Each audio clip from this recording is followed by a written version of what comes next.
nation, under God, indivisible, with liberty and justice for all. Donna, would you please call the roll? De La Rosa? Here. Eby? Here. Friend? Here. Kenwood? Here. Mueller? Here. Vera? Here. Weinstock? Here.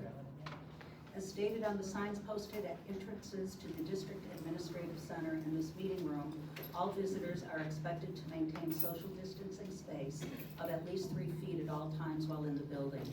People who are not vaccinated against COVID-19 are encouraged to wear a mask, covering their mouth and nose, and are expected to maintain social distancing of 6 feet if you are not wearing a mask.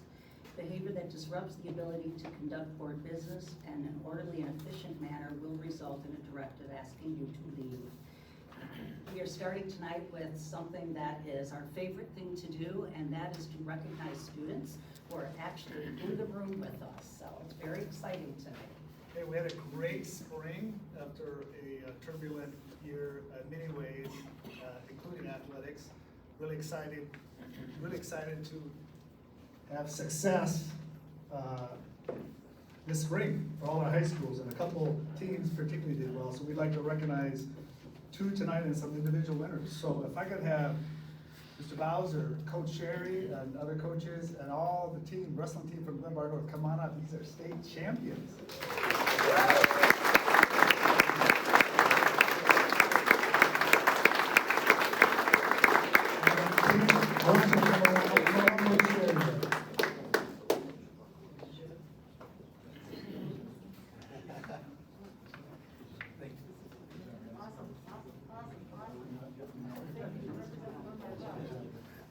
All right, so we'd like to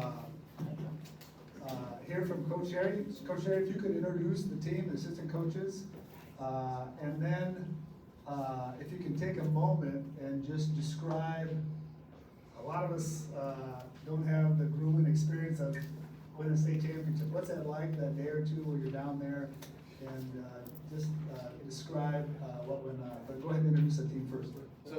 So we brought along Matt Bowser, our athletic director, Chris Edwards, our assistant coach. We got Loudon Edwards, a senior captain, Patrick Curran, wrestled 195 pound for us, state runner-up. We got Paulie Robertson Jr. He took 3rd place for us in the state of Illinois. Captain Jimmy Murray Jr., senior captain Kyler Cradle, and senior captain Jack Baraka. They're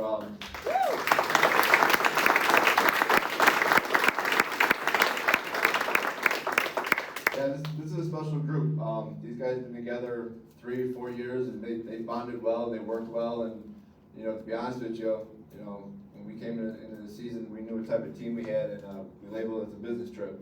So every dual meet, every term we walked into was a business trip, and they carried out what they were supposed to do, and I'm proud of these guys. These guys worked hard every day in the wrestling room, in the weight room, and they displayed it on the mat. So give it to these guys. All right.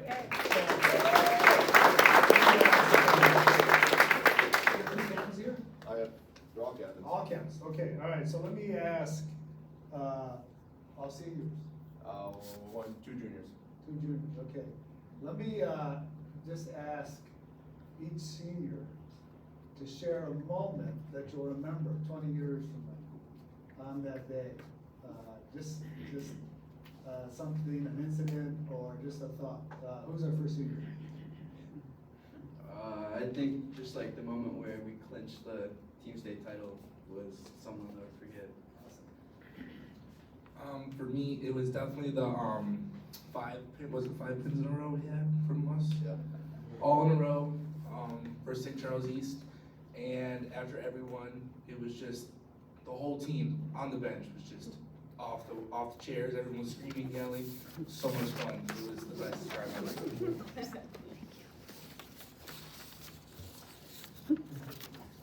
After we won, the whole team jumping around, celebrating and all, cheering and having fun. Our focus before we went in to wrestle was, I knew it was there, and you could see it throughout the entire team, so it was just cool to know everyone was prepared. Awesome. Okay, so we have, I'd like Coach Terry to recognize, we had a 2nd place Patrick in a third place, Polly, in the individual competition. So describe what that and how that's different than team competition. That's a grueling process. Usually wake up about 6:30 in the morning, go to a weigh-in, get weighed in. Usually got an hour before we warm up, and throughout that day, these guys had 4 or 5, some guys had 6 matches, and that's grueling on the body. And the way we train is the way we do things in the restroom, they were prepared and they're mentally prepared and physically prepared, so they did well. All right, then let's hear from Patrick and Polly. Where's Patrick? Day. Just the individual day. Coach Jerry told me going into the tournament that I was the best walking in there. Turns out I was second best that day. Yeah, right. That's what I was thinking. Yeah, but I didn't really expect freshman year to be going into the state finals my senior year. So after I won the semifinals, kind of didn't really seem real. But then going into the Grand March, everything came together and didn't end how I wanted it to. But I guess it's better than not placing. Yeah, it was just like such a surreal moment because, I mean, I knew it was gonna be a good tournament going into it, but then after losing such a tough match in triple overtime in the semifinals, it was just like, I really didn't want to get back out there and wrestle again. But then like, seeing like my team in the stands, the coaches behind me, I was like, all right, I gotta finish this through. So I won the quarterfinals and won my 3rd place match. Awesome.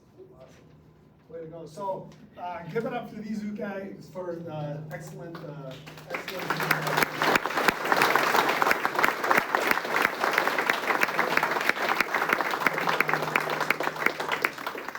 Before you get the rest of the certificates? Oh, the other ones I think have had certificates, Oh, you correct? already have certificates?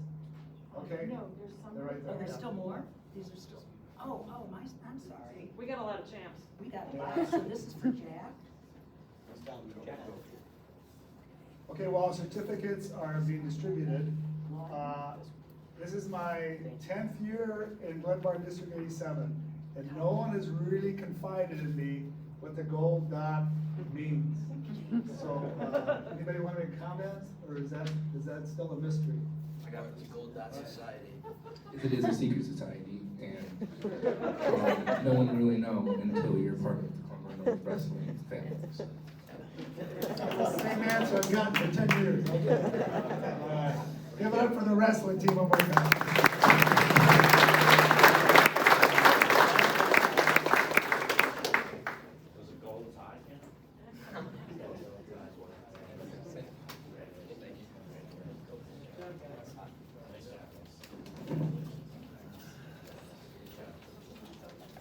Another team sport that has a great reputation here in Glen Bar West Volleyball. If I can have Christine Junta Meyer, head coach, and Mr. Kane.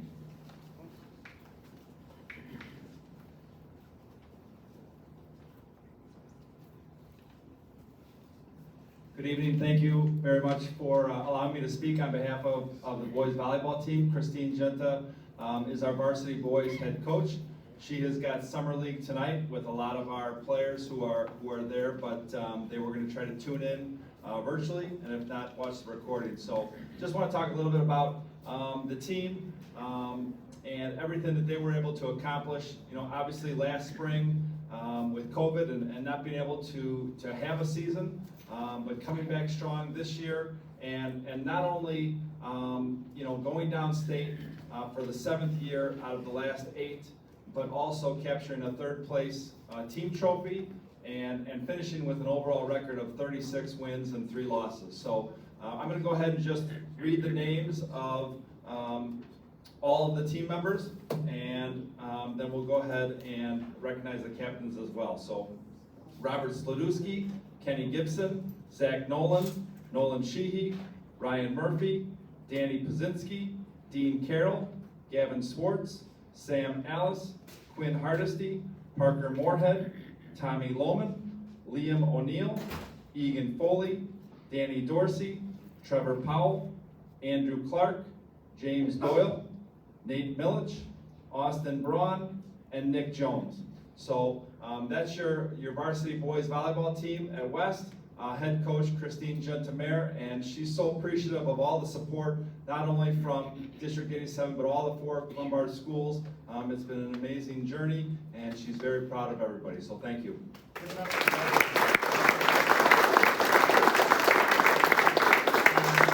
Special treat this year in the volleyball tournament because we got to host it, so that was a lot of fun. Fantastic. Okay, another individual wrestler to recognize, Philip Dozer and Coach Cosby.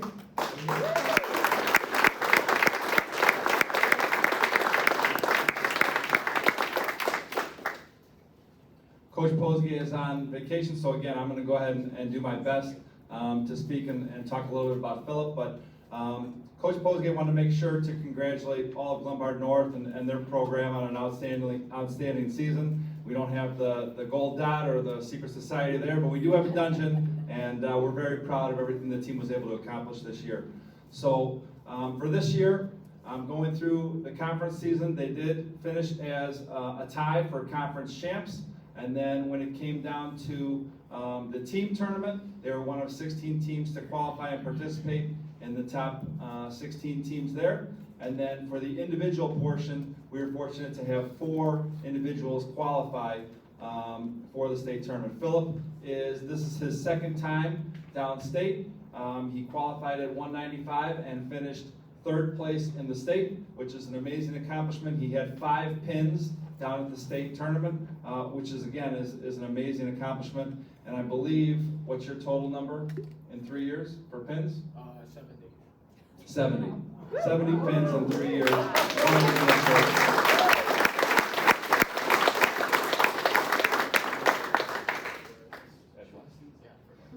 And he is the first to tell me that he broke the record for career pins at Lombard West, which is again another amazing accomplishment.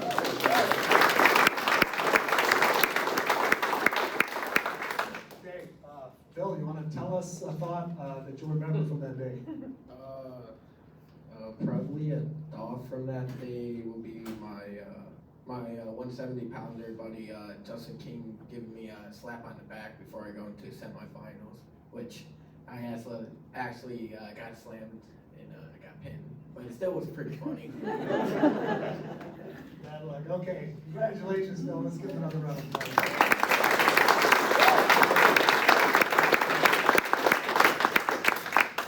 Anna Dia, senior gymnastics coach, of the year, senior gymnast of the year, and coach.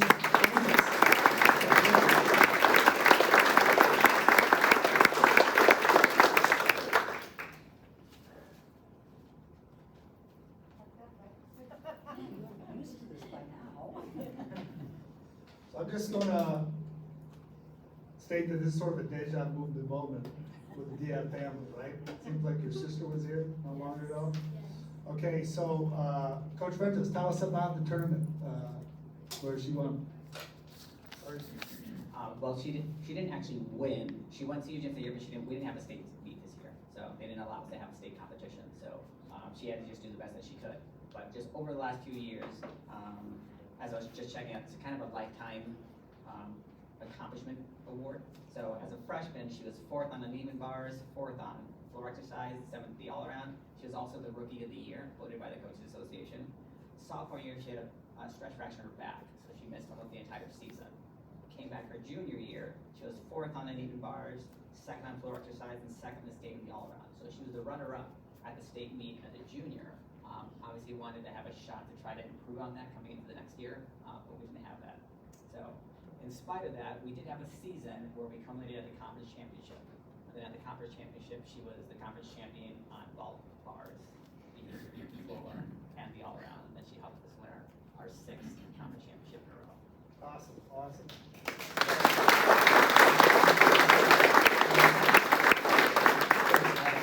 Share a thought from the season or from either of the other years, 3 or 4 years. Yeah, I have a lot of good memories over the years, but this year it wasn't the best situation, of course, because I didn't get to go to state, but that last meet, it was really nice. Just being at Beaster at home was great, and then with all my teammates, it was just a great way to finish my gymnastics career and my season, especially with all the girls and just at home. It was the perfect way to end my career. Fantastic.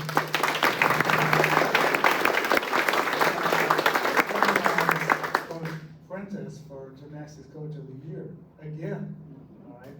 And so, that's amazing.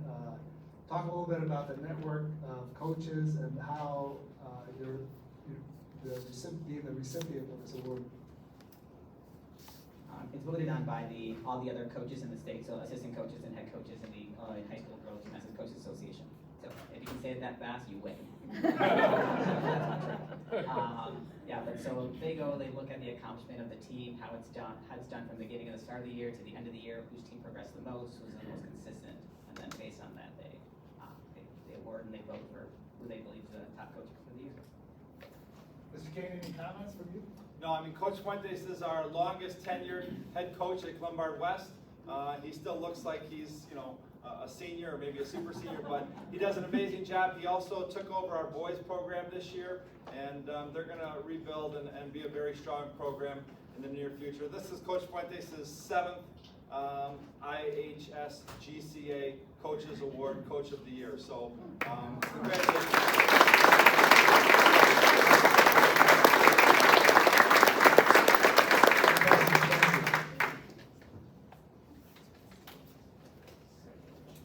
Thank you, students, for coming today and letting us celebrate your accomplishments.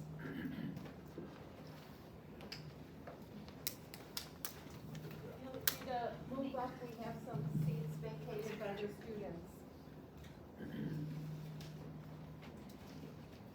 Now we're going to move to our minutes. Do I have a motion to approve the minutes of the June 28th, 2021 regular meeting and the June 28th, 2021 closed session meeting as presented? So moved. Second. Are there any corrections? Donna, would you call the roll, please? De La Rosa? Yes. Eby? Yes. Friend? Yes. Kenwood? Yes. Mueller? Yes. Vera? Yes. And Weinstock? Yes. Then we will move to board committee reports. Margaret, you're up first with finance. Of course. And of course, the finance committee met. So last meeting, we had Chris's last meeting. This meeting, we had Seth's first meeting. We are in great financial shape, and we're going to hear more about that in the next board meeting as we close the books and do reconciliation. We had 2 discussion items. One was about expanding the waivers for students in need, and we will have a little bit of discussion about that. But basically, increasing the level of income that a family can have during this recovery year, so that families don't feel so squeezed by school fees. So that's one of the items we discussed, and the other item was the, which I'm drawing a blank on right now. What else we talked about? Oh, the lease agreement for Glenbard North parking, which is still favorable to us, and there was no issue with the committee. So that really is our meeting in a nutshell. So other than that, we have bills to pay. I can't like that. I'm hoping I can read that from here. So the finance committee recommends the adoption of the resolution titled Resolution Approving the July 19th, 2021 invoices for payment in the amount of $7,941,789.58. Do I have a motion to approve? Coming from a standing committee, no second is needed. Donna, would you call the roll, please? Eby? Yes. Friend? Yes. Kenwood? Yes. Mueller? Yes. Vera? Yes. De La Rosa? Yes. Weinstock? Yes.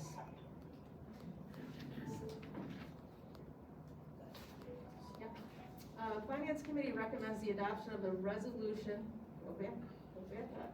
Oh, yeah.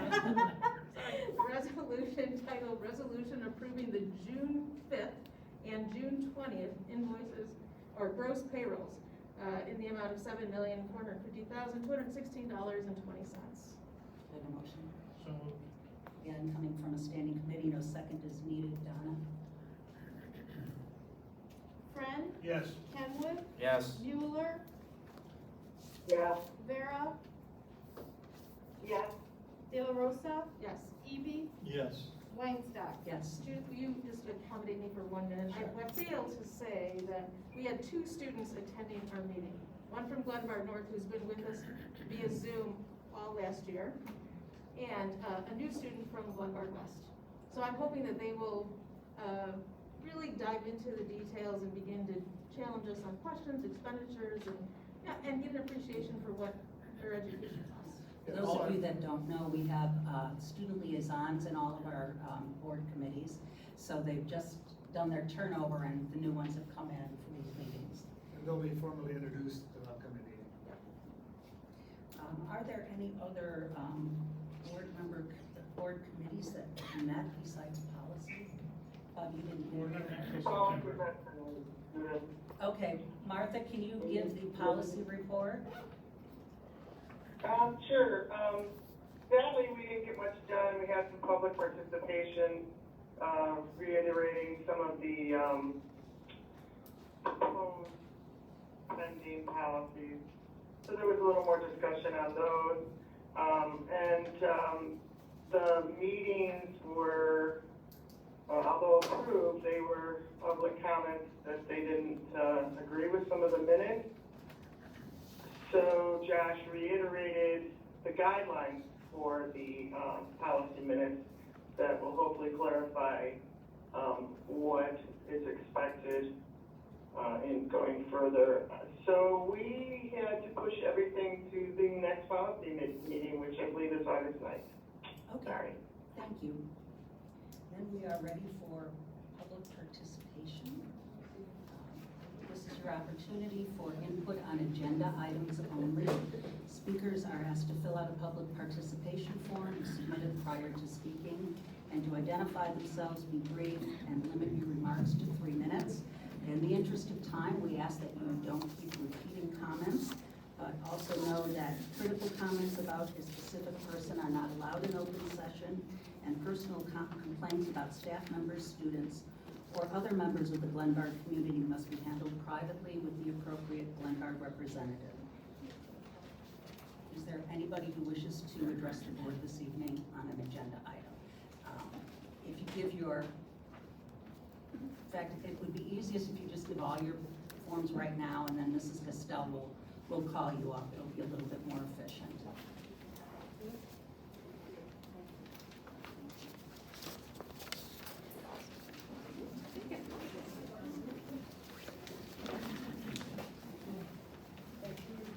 And seeing that we have a crowd, remember this is for agenda items, so it should only be items that are listed that we're dealing with this evening.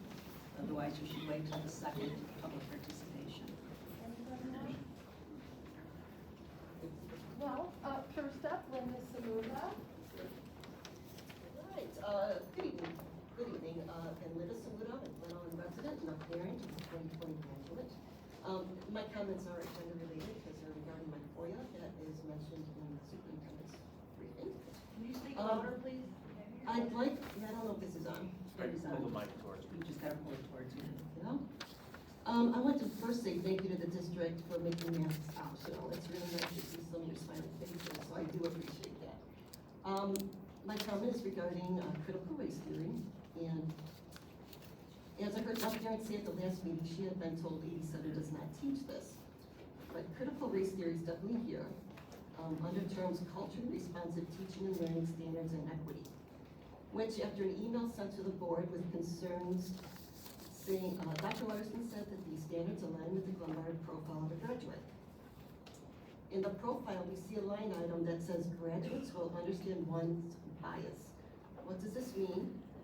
How will this be taught?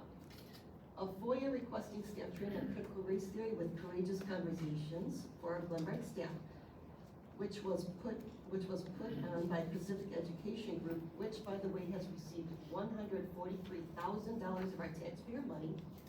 Here's what I found. These slides are from the actual training. Systemic equity transformation. And it says critical race theory tenets. Glenbard staff went through a white privilege exercise. There was also a white privilege homework assignment to read articles focusing on whiteism, how the white male is oppressive, a dominant society, blaming the white heterosexual male, and using terms like man and he. They had to give a white privilege score for themselves and then give a white privilege score for their partner. Day 2 of the Glenbard staff had to examine the whiteness, go through what is whiteness, and what does it mean to be white. Lastly, our Glenbard staff had to go through some aspects and assumptions of white culture in the United States. What is perceived as white? There are many examples. A few of them from this training are holidays based on Christian religions, based on white history and male leaders, family structure such as the nuclear family, which is a father and mother, along with Christianity and the norm and no tolerance for deviation from single God concept. So I must ask, how is this training going to translate into the classroom? This brings us back to the profile of a graduate and a student's understanding one's bias. Will our teachers be using this terminology and labeling the white students? How is this bringing people together? It does not. If any of these training exercises are brought into the classroom to intentionally shame white people, particularly white men as well as Christians, in a strong family unit, this is dividing and racist and has no place in our schools. Thank you, Mrs. Smuda. I would like to remind everybody that this is for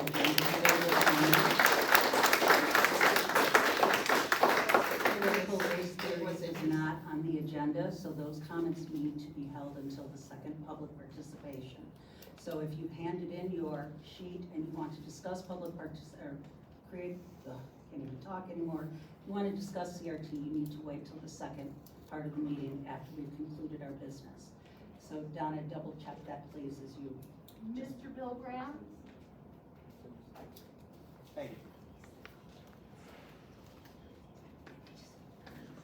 My name's William Graham. I'm a resident, and I want to comment about this framework and advise the board that masks cause elevated carbon dioxide, harmful to respiration. Levels of CO2 respired by students can exceed those caused by secondhand smoke. The normal content of carbon dioxide is about 400 parts per million. A level of 2,000 parts per million is normally set as a limit for indoor exposure. There are no studies showing masking keeps respiration for students with masks below 2,000. Some studies suggest values 5 or 10 times higher that they're breathing throughout the entire day. Cigarette smoke has 50,000 ppm, but can be lower when inhaled or diluted. Secondhand smoke can cause CO2 concentrations within ventilated buildings to remain above 2,000. That means that requiring masks of anybody exposes them to CO2 concentrations that are higher than they would be exposed to if they were in a building with secondhand smoke. Elevated CO2 in respiration causes hypercapnia, increases the heart rate. It changes the respiratory rate. It'll be important for the board, residents are concerned that the board preserve and not harm the health of district students. Board members can seek professional opinions regarding measures to assure health of students, put in place training and procedures to observe and respond to ill effects. Lacking such efforts, liability may accrue to the district. Thank you.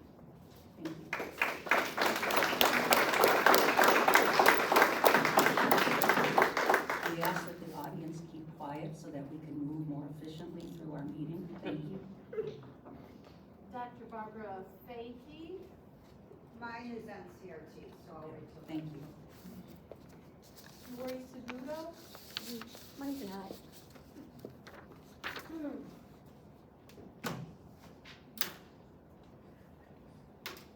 me when the time starts. As soon as you start talking. Okay.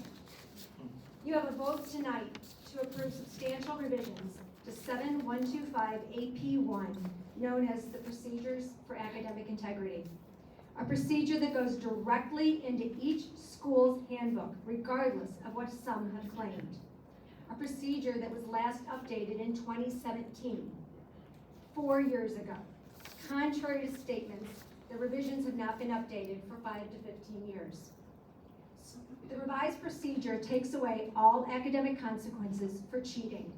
Students caught cheating now simply get a retake and a dean's referral. The procedure must be tabled and revisited immediately. Why? The Grading Policy Research Committee met for 3 years, providing scores of information to you on books they've read, seminars they've attended, and resulting opinions. Yet, do you know how this new procedure compares to the leaders in Illinois, and more specifically, neighboring schools? Did you receive a benchmarking study on the top schools in Illinois? I submitted 2 FOIA requests for this research, and I was denied twice. If you had research that supported your position, would you hide it, or would you put it in all of your presentations? I believe you've been misled by a D87 employee with some clever wordsmithing to support a substantial change and decision that will forever alter the D87 brand. Once more, I ask, did you receive a detailed benchmarking study on the top schools in Illinois? You have a choice to make.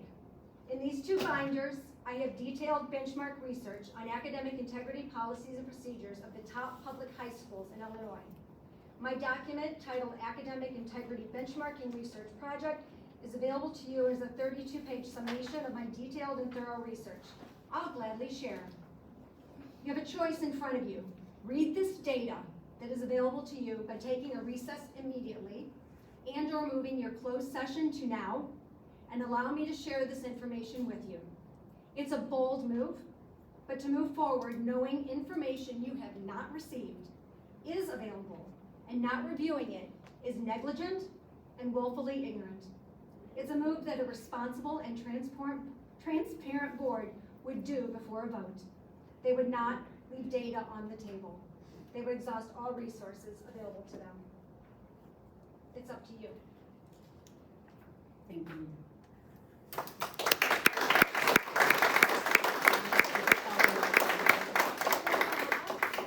Shirley Watts, I need to wait. Victoria Naughton.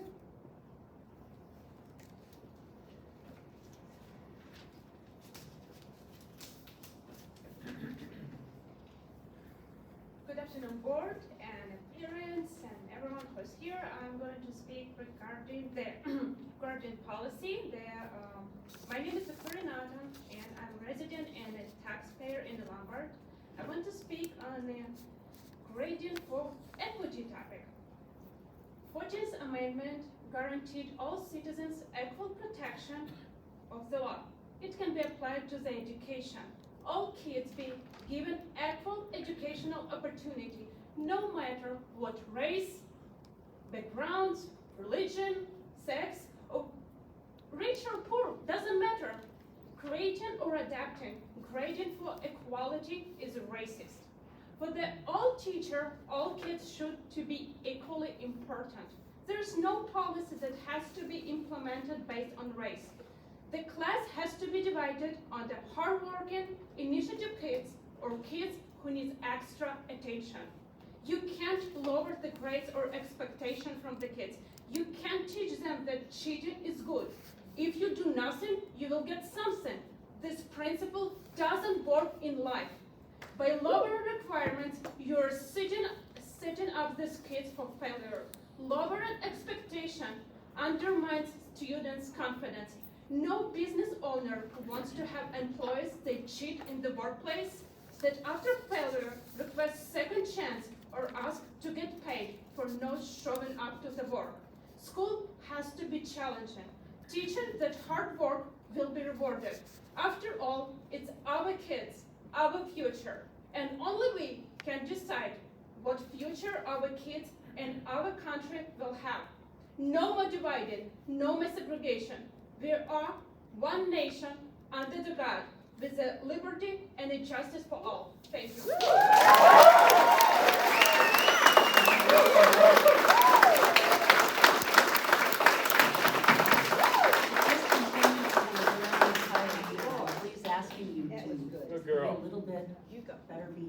Thank you. Yeah. Good girl.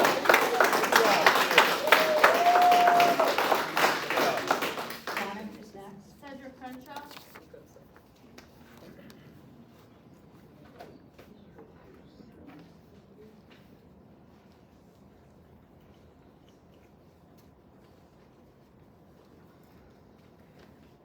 My name is Cedric Crenshaw, and I'm the parent of a District 87 student. Tonight, I'm demanding that this board stop all further discussions and voting on any grading policy changes. This process has not been transparent, and there can be no trust without transparency.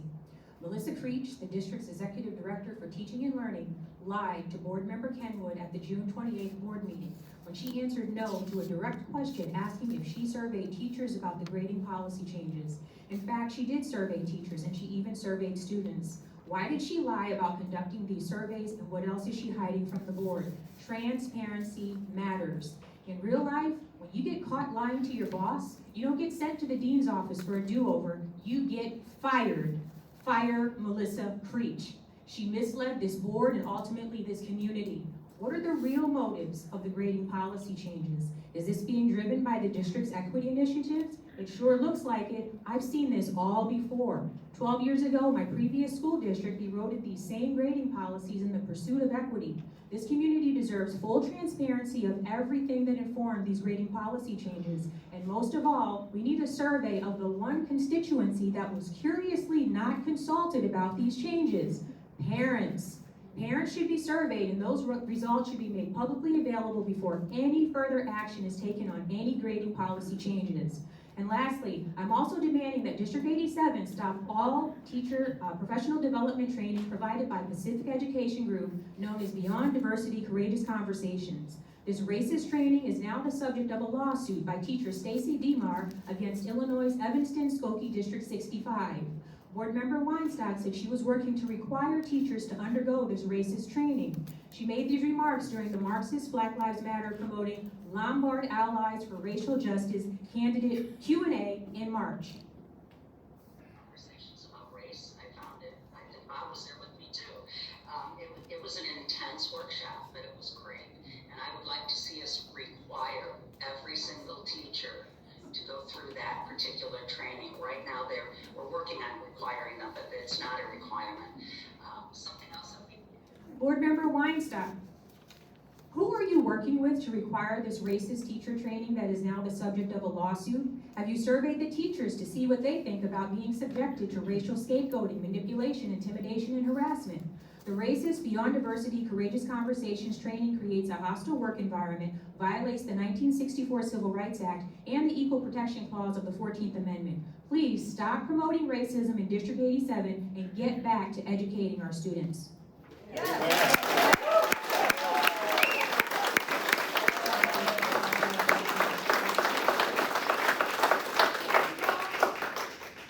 Derek Crenshaw.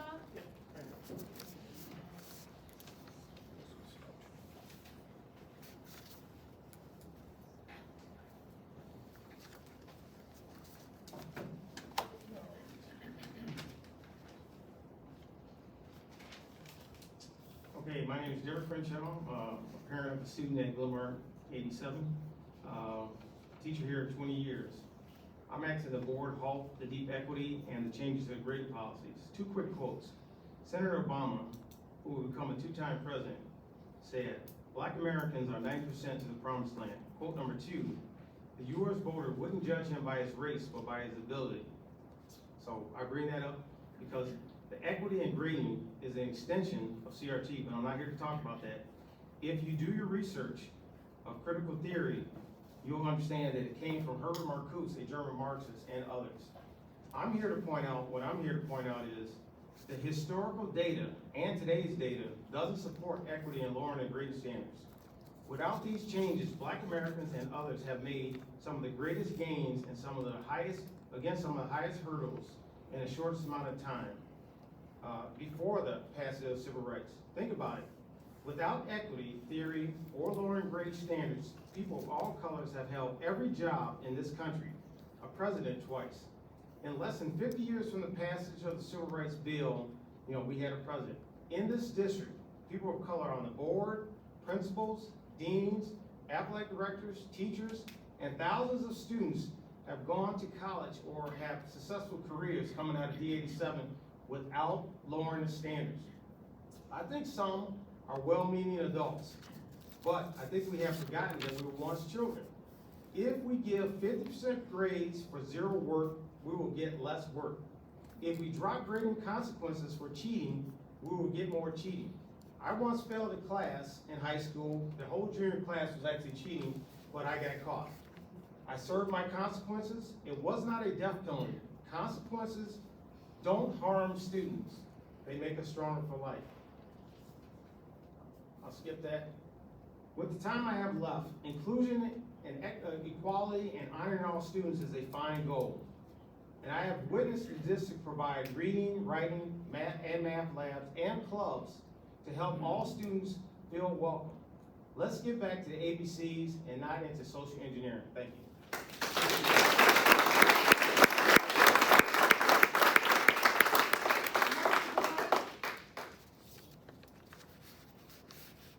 Marty Boyd.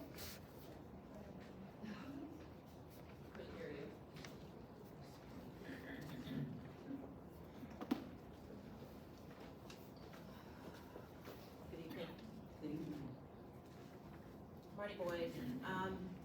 I wanted to talk a little bit tonight about these policies that are being proposed to be revised and some of the concerns that I have regarding them. I know this tonight's the second reading. I think there's an expectation amongst the community that you're going to move forward with adopting them. And it seems like this train should be stopped. I'm worried about the grading policies, whether it be the 50% for not doing the work, whether there's just so many things to say.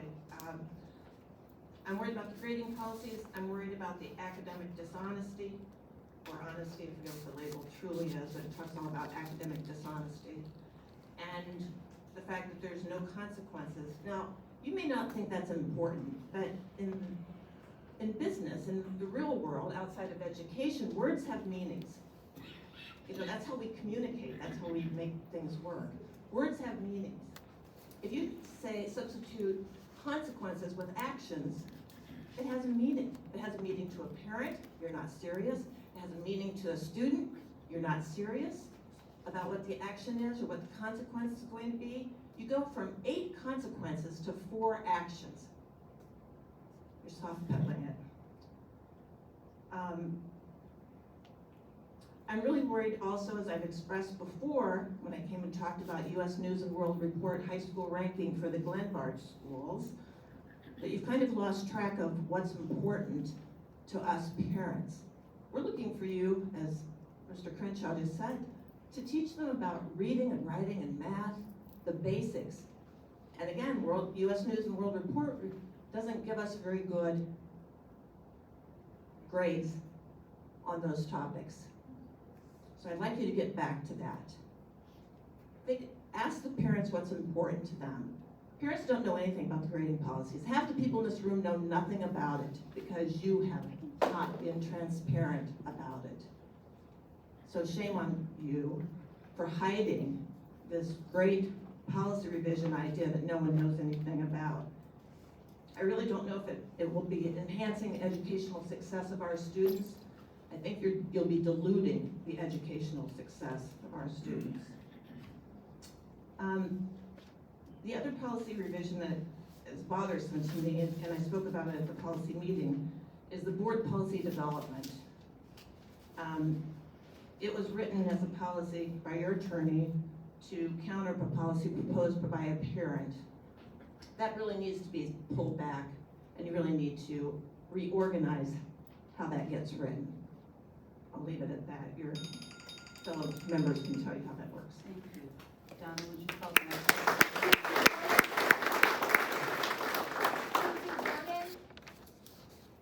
Susie Warden.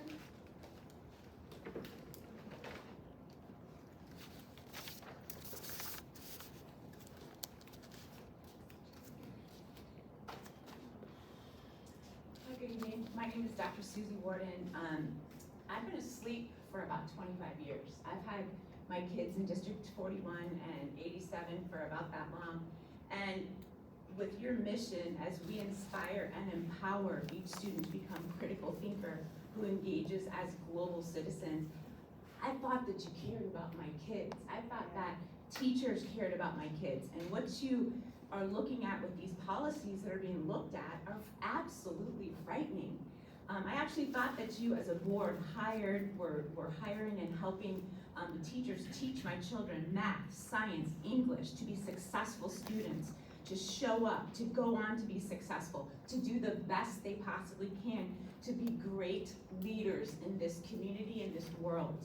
What I've learned in the past years is that slowly you're inspiring and empowering your agenda and the agenda of people above. And if you're sitting here and thinking to yourself that maybe I'm not doing this for the children, maybe I'm not doing it for the right people, I would think that maybe there'd be other people to take your place. Because as my kids are white, they're students. Now they think they're privileged, that the Marxist group, BLM, actually cares about Black lives. I know about Black lives. I raised a Black man from 8th grade on. We taught him how to be respectful. We taught him how to show up every day. We taught him how to be coachable and teachable. We taught him how to be a great citizen. We taught him to get out of the basement of Glenbard West High School because he was in a BD program and he didn't need to be in a BD program. Now, through coaching and parents and teachers, a few teachers, he is a successful businessman, he's a successful father, and he is owning his own business, okay? And right now, what we do, instead of hiring a 6-figure income earner to come into the schools and create different groups for Black, Brown, Asian, how about you come up with a plan to include the BLM ralliers of Glen Ellen, rally around and empower and inspire these kids. They don't want equity, they want to be truly inspired and empowered together. If you don't truly want to inspire and empower these children, you would lead them from the front. You would stand up for them, their health, their choices. You know that these masks don't work. You know that they have a 0.0003 chance of getting sick. You know that sometimes people are just wearing these masks to impress people and say that you really do care about these masks. You know that we have medication to kill the virus, that have 250 peer-reviewed double-blind studies that you can get online right now. Anyone can get this, and this whole debacle would be done. And I don't know if you know it, but you can get it right online. You can talk to people. So I believe that you Donna, would you individually call the need to next dig person, deep. please?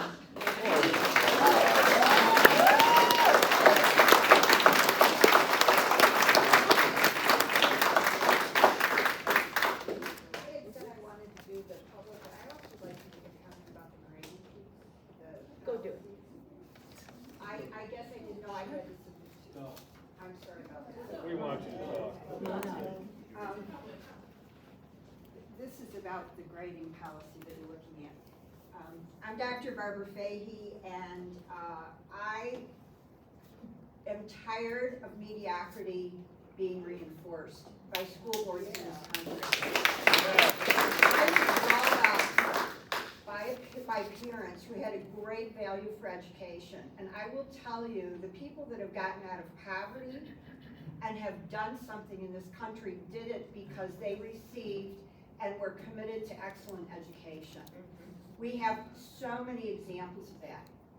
This, talking about not grading people for performance, for what they need to contribute, this is crazy stuff. I am in healthcare. Do you want a physician, a medicine man? Do you want an internal medicine? Do you want an oncologist? Do you want a cardiologist? Do you want a surgeon operating on you or taking care of you? When they can't even pass a basic test, when they don't know how to behave in a group or how to take care of patients, I've seen mediocrity, and it's killed people. Do you want mediocrity in the people that run this country, our cities, that do the work that we expect? We want mediocrity in our cars that we drive. We want to go on on a highway and worry about whether or not that car will run. The reason we have excellence in all the areas of our country that we have is because we did not tolerate mediocrity in our past decades. We asked people to strive for excellence. Do you think these billionaires that are going to the moon and going to space accept mediocrity? Do you think they got into spaceships developed by engineers and scientists that got 50% because they showed up in the classroom? Really? You are supposed to be supporting education, not woke social policies that create mediocrity and failure. Yes. We want winners. We want people that exceed. We want people to look at Glenelg, and we want people to look at Lumber. We want them to look at our school district and say, wow, look at what they produce. Start looking at the lines of people that are signing up for private and religious sponsored schools. And why are they doing that? Because you are all failing as school board. I'm not talking about you personally. I'm talking about across the country. Our school boards are failing. And blame it on us because we taxpayers, parents, grandparents have let you get away with it. I am tired of it. I do not know why I'm paying taxes anymore, and I pay a lot in taxes in this area. And I'm starting to think that we need a total redo of how you all think. Yes.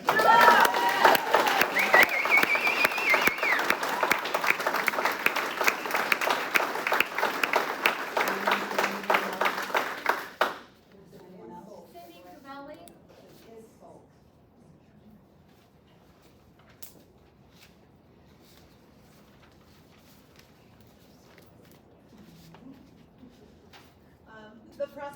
I'm Cindy Crivelli.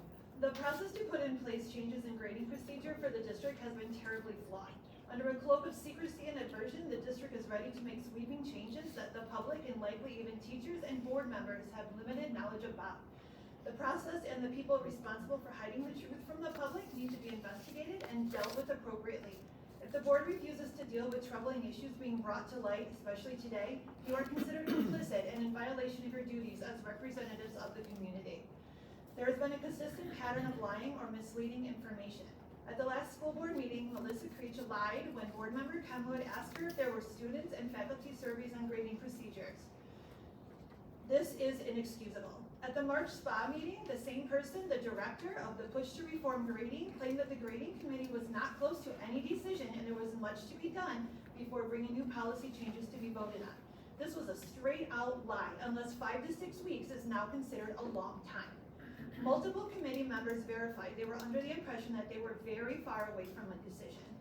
In June, a FOIA request was given. The district was asked for a copy of the video of the 6-2 SPA meeting. It was denied as the claim was that the district encountered technical difficulties. A second FOIA requesting email about locating the video showed a brief discussion between Melissa Creech and another D87 employee in which the director placed responsibility for not being able to access this on her coworker. It should be noted that this director has prior job experience and responsibility in the district dealing with technology.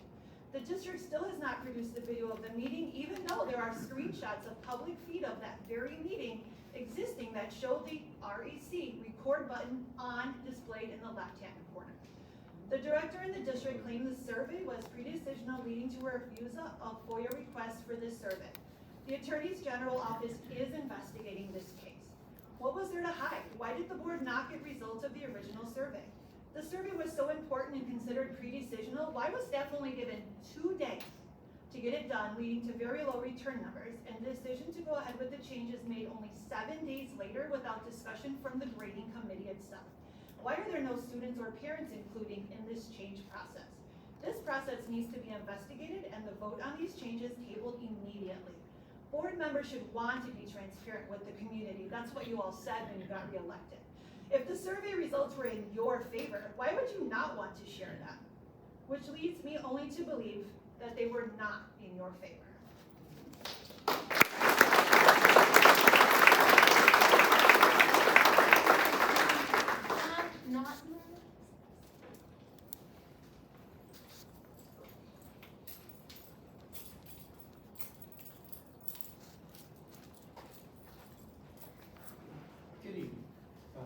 Sean Naughton, resident of Lombard, talk about the grading policy. First, I would like to thank for the mask optional, and I was happy to see that for the students.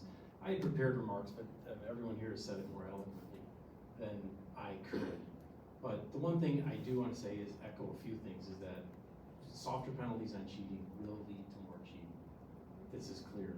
It is. And I'm going to talk about the perspective from what about the current honors, high honor students, the kids excelling, passing 3 AP classes every year. You made the honor roll. Yeah, great. So did 80% of the school. Big deal. What's it going to be? High honors, almost honors, maybe honors? Everybody gets a ribbon? Because that's where we're headed. It used to be, school used to be a meritocracy. Valedictorian meant something. Didn't matter who it was, whatever their achievements were. But now we're heading, like they said, surgeons and things. In Oregon, they're not even requiring the bar anymore. Not enough minorities were passing. So now everybody gets a lower quality lawyer. So I just want to say, please reconsider. Because the reality of this, it is equity. And equity is critical race theory, critical theory, Marxist, all the stuff. Supported by the National Education Association, the Illinois Education Association, and therefore the Glenrock Education Association. They are all promoting CRT, BLM, Marxist, equity training. And what we're going to get is mediocrity. And we're all going to be left behind. Thank you.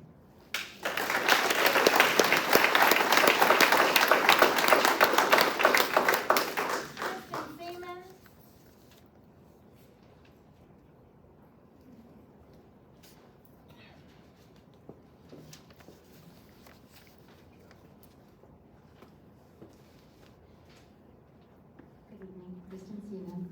I now have 3 incoming South students. And I do want to address primarily transparency, community involvement, and definitely the grading.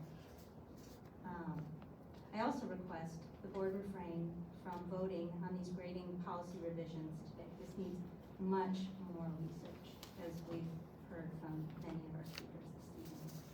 Our students deserve more than enabling academic dishonesty and covering up lost learning with new grading procedures. This isn't the answer. It's been a really tough 1.5 years for everybody. For these students, we want to help them. We want to help them in a lot of different ways. But when it comes to making things easy for them in terms of the academic dishonesty, or even working hard for what those grades really mean. These are important work ethics. Kids need to learn these things. If we're not doing this, especially now, this is a huge void then for them with the trajectory forward into the workforce. Whether they're going off to college, whether they're going into the trade, whether they're gonna go home and take care of their kids and raise their kids. This is an important life skill, and we do not wanna miss out on that. Lack of community, parent involvement, as well as lack of transparency continue to be a great concern. There's a reason why this room is filled up. Your community isn't okay with this board status quo. For families especially, decisions that have been made and continue to be made without true transparency, community representation, and involvement will not go unnoticed or will not be complacently disregarded. Parents throughout this country and our district are fed up with our educational systems prioritizing political and personal agendas and not focusing on educating our students. How do you understand your diverse population of students and families and community unless you take the time to listen and engage with your community? Not just with surveying students, not just with surveying staff. It's interacting with the people that make up this community. This is a big part of your community. You do involve staff and students, but rarely parents. And when parents are involved, they are hand-selected, lacking true representation. When and how will this board deliver on these key issues?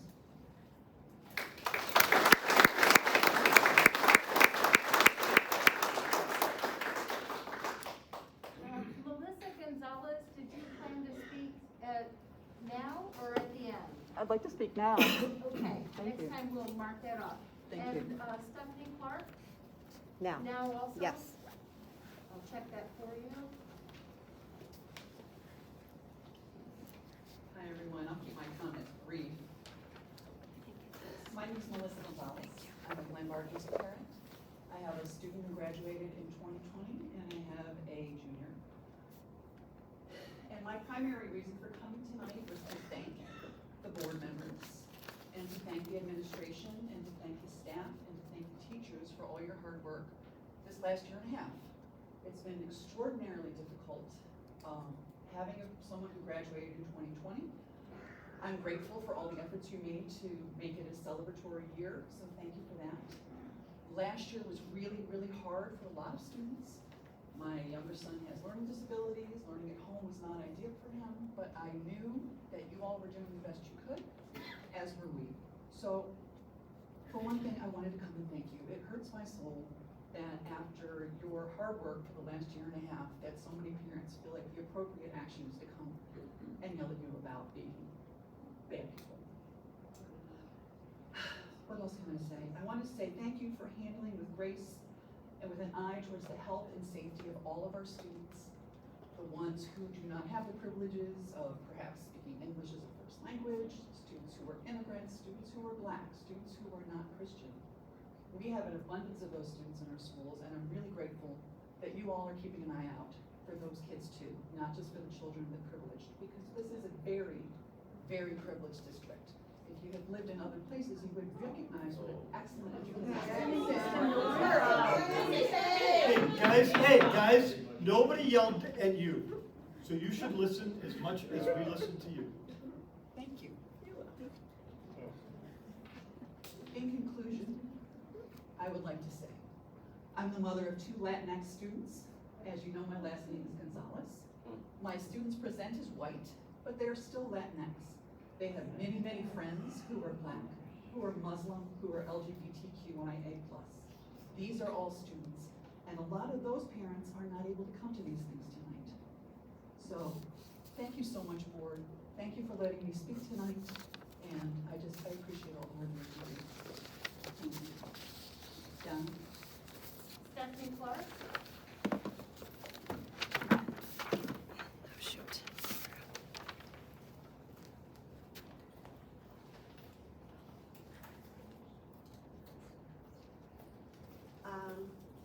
Hi there, Stephanie Clark.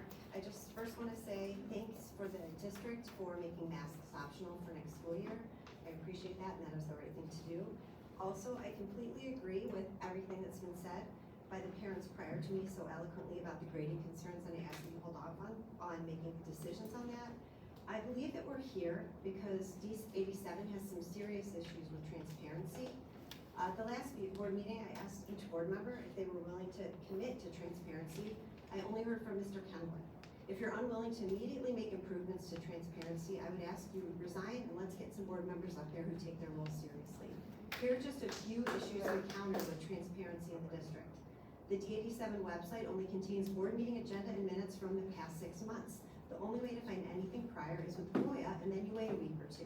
I cannot find any other school district that operates in this manner.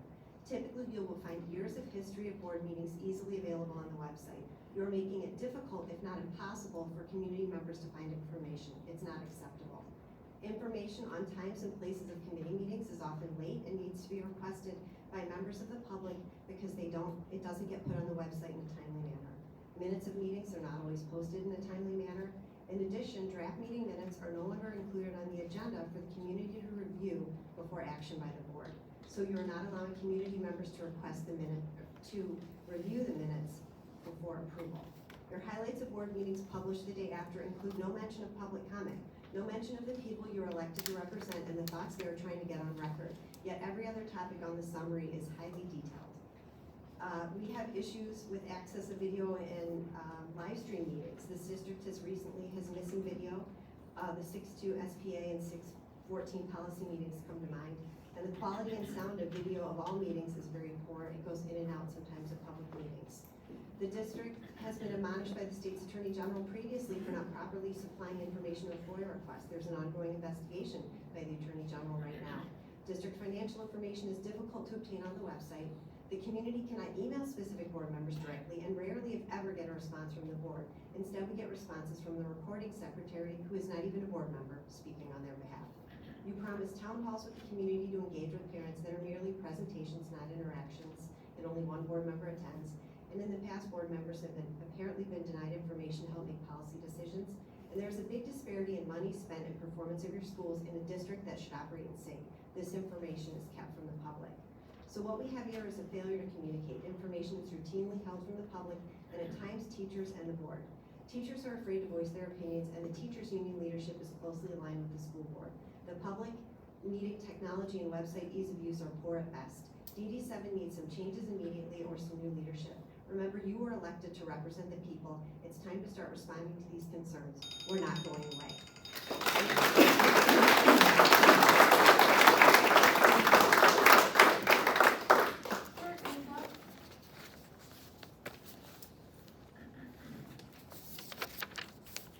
Good evening, Kurt Micah, parent of a former Lombard West student, just graduated, so we're getting off to school.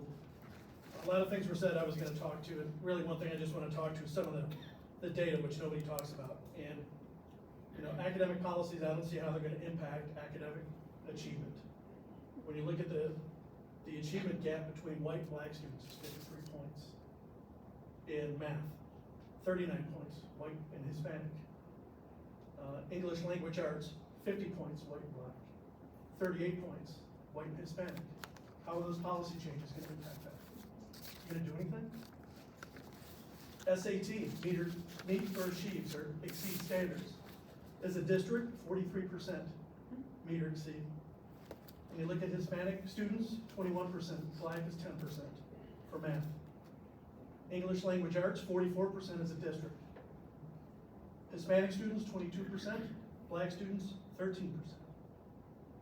What are grading policy changes gonna do to change that? It may impact here, it may impact their grades, and what does it do when they go to the real world? Now they're going to college. How many need to take different courses to get into school, take an entrance exam? You know, we're gonna feel good about it here on the books. A lot of previous speakers have spoken to what happens after this. If we're 50 points behind now, and we change grading policies, what's that gonna do how does that improve that? If the board feels these policy changes are gonna impact these scores, that should be even, shouldn't it? You guys are the educators, you're the admins, you're the board. You know more about this stuff than I do. But when I look at it from an outside perspective, if we're looking, that should be pretty close to equal. I get there's gonna be differences. 50 points, 30 points, 40 points, and we wanna change the grading policy? Let's fix this first. Thank you.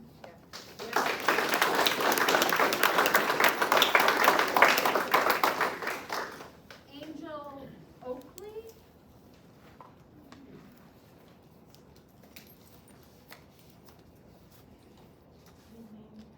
I wasn't intending on speaking about the agenda item, so I had a couple other things, but I decided I wanted to speak on grading. I don't really know what the grading proposal is that you're presenting, but I guess maybe that's the problem. I've heard a few things through other parents about grading policies changing, and I'm very concerned about lowering of standards. I know that in this district, for kids, there's a lot of pressure to succeed, and until last year, I didn't realize how rampant cheating was, but it is.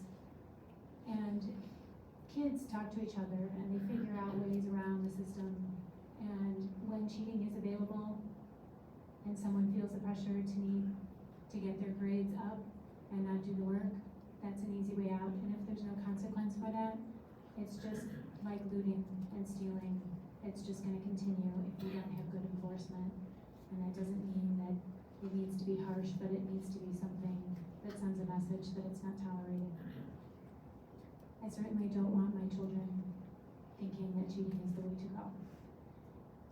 And as far as transparency, I would agree that it feels like things are happening and parents aren't really made aware of what's going on. And I would like to see greater transparency as far as the policies that are being considered.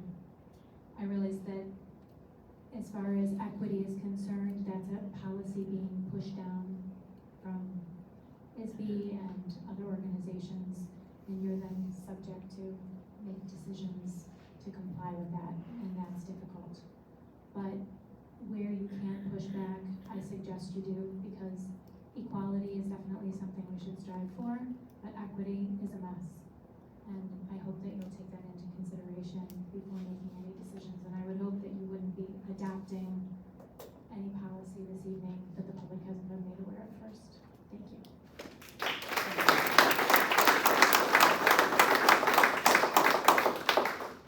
I believe that was the last person who wanted to address the board. Have we missed anyone out there? Seeing no one, then I am closing public participation, and we are going to move on to our action items. Yes, we have 4 consent items.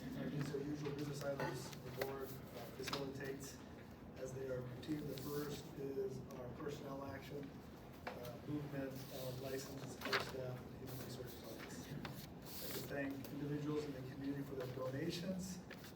We have a policy of donations and gifts exceeding $500 reviewed by the superintendent, recommended to the board for their approval. We have the Association of Music Parents, $14,960. I'd like to thank AMP for their generous work and donations to the Music and Arts program at West. Educational tours. There are a number. We're excited to move forward with the opportunity for field trips, out-of-town field trips, which need to be approved by the board. We have the first 4 are collective, all 4 high schools, visual performing arts events. One is to Normal in January. Second one is to Peoria in January. Third one is April to Normal, and then Urbana in May. Those are noted there. North Band Choir and Orchestra are looking forward to Orlando Disney World in January. And then the bands program, Cleveland in March. And then the West Orchestra to Disney World in March. And the girls volleyball team has an event they're planning in Effingham, Illinois in September.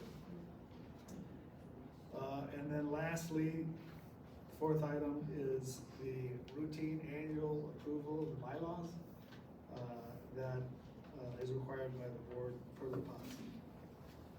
The administration recommends the approval of consent items 1 through 4. Is there an item anyone wishes to pull from the consent agenda? Yes, I would like to, I would like to pull educational tours and field trips, and I don't think I need bylaws anymore, because I think I got my questions answered on bylaws and changes, so I think I'm okay with bylaws, but educational trips and tours. Okay, so we will deal with that one separately after we do our vote on this. So do I have a motion to approve items 1, 2, and 4 of the consent agenda? So moved. Second. Any discussion? Donna, would you call the roll, please? Kenwood, Yes. Mueller, Yes. Vera, Yes. De La Rosa, Yes. Eby, Yes. Friend, Yes. Weinstock. Yes. And then we will consider the motion about educational tours and field trips. We will need a motion on the table before we can discuss. Second. Okay, so Margaret, go ahead. So one of the reasons I wanted to pull these is because I wanted to emphasize that we are not business as usual, okay? And I just needed to emphasize this, and maybe this is a little harsh way to go about it, but we still are living with COVID, okay? So much so that the Illinois Association of School Board came out and said, hey, we're gonna give you Shield Illinois testing for free. So it's still here.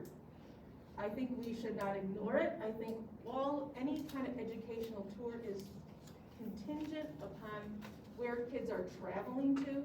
For example, there's an Effingham trip. Effingham's numbers are not good. And so I don't know if we should be sending students who are unvaccinated into those places. And the same thing goes for Florida. Again, the numbers are not good out of the state of Florida in terms of vaccination rates, and because we have students who are not vaccinated, I think we cannot take the responsibility of allowing students to travel to those places. And I think all of these have to go with that caveat. We are not business as usual. So, I think it's, you know, I think we're on the road to to recovery, you know, but we are, I know in my office, and I go to the office, we wear masks.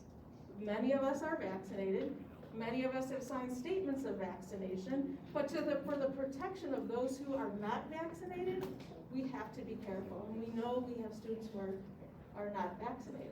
So I think you know, it's a community effort.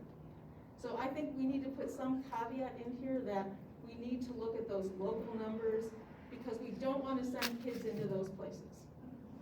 Oh my So God. So that's my, you know, I don't know if any board member feels that way, but I think we have to protect the unvaccinated. I noticed. Oh my God, it's not your job. Parents need permission. Leave it up to the parents. It's That one in parents. September, that would be a That's little pretty bit soon. concerning, but the other ones are all next Later, year, right. starting in January. Right. So those, I think there's a time element for those where they have to have their invitations in. I think, so we, go ahead, Zach. Well, I was just, so Margaret, I'm just trying to understand, I understand what the warning you're giving, but are you saying you don't support this on the consent agenda? Like you would vote no on it unless that change was made, or? No, I just think that there should be we as a board should have a caveat in here that says, you know, we have to protect unvaccinated students.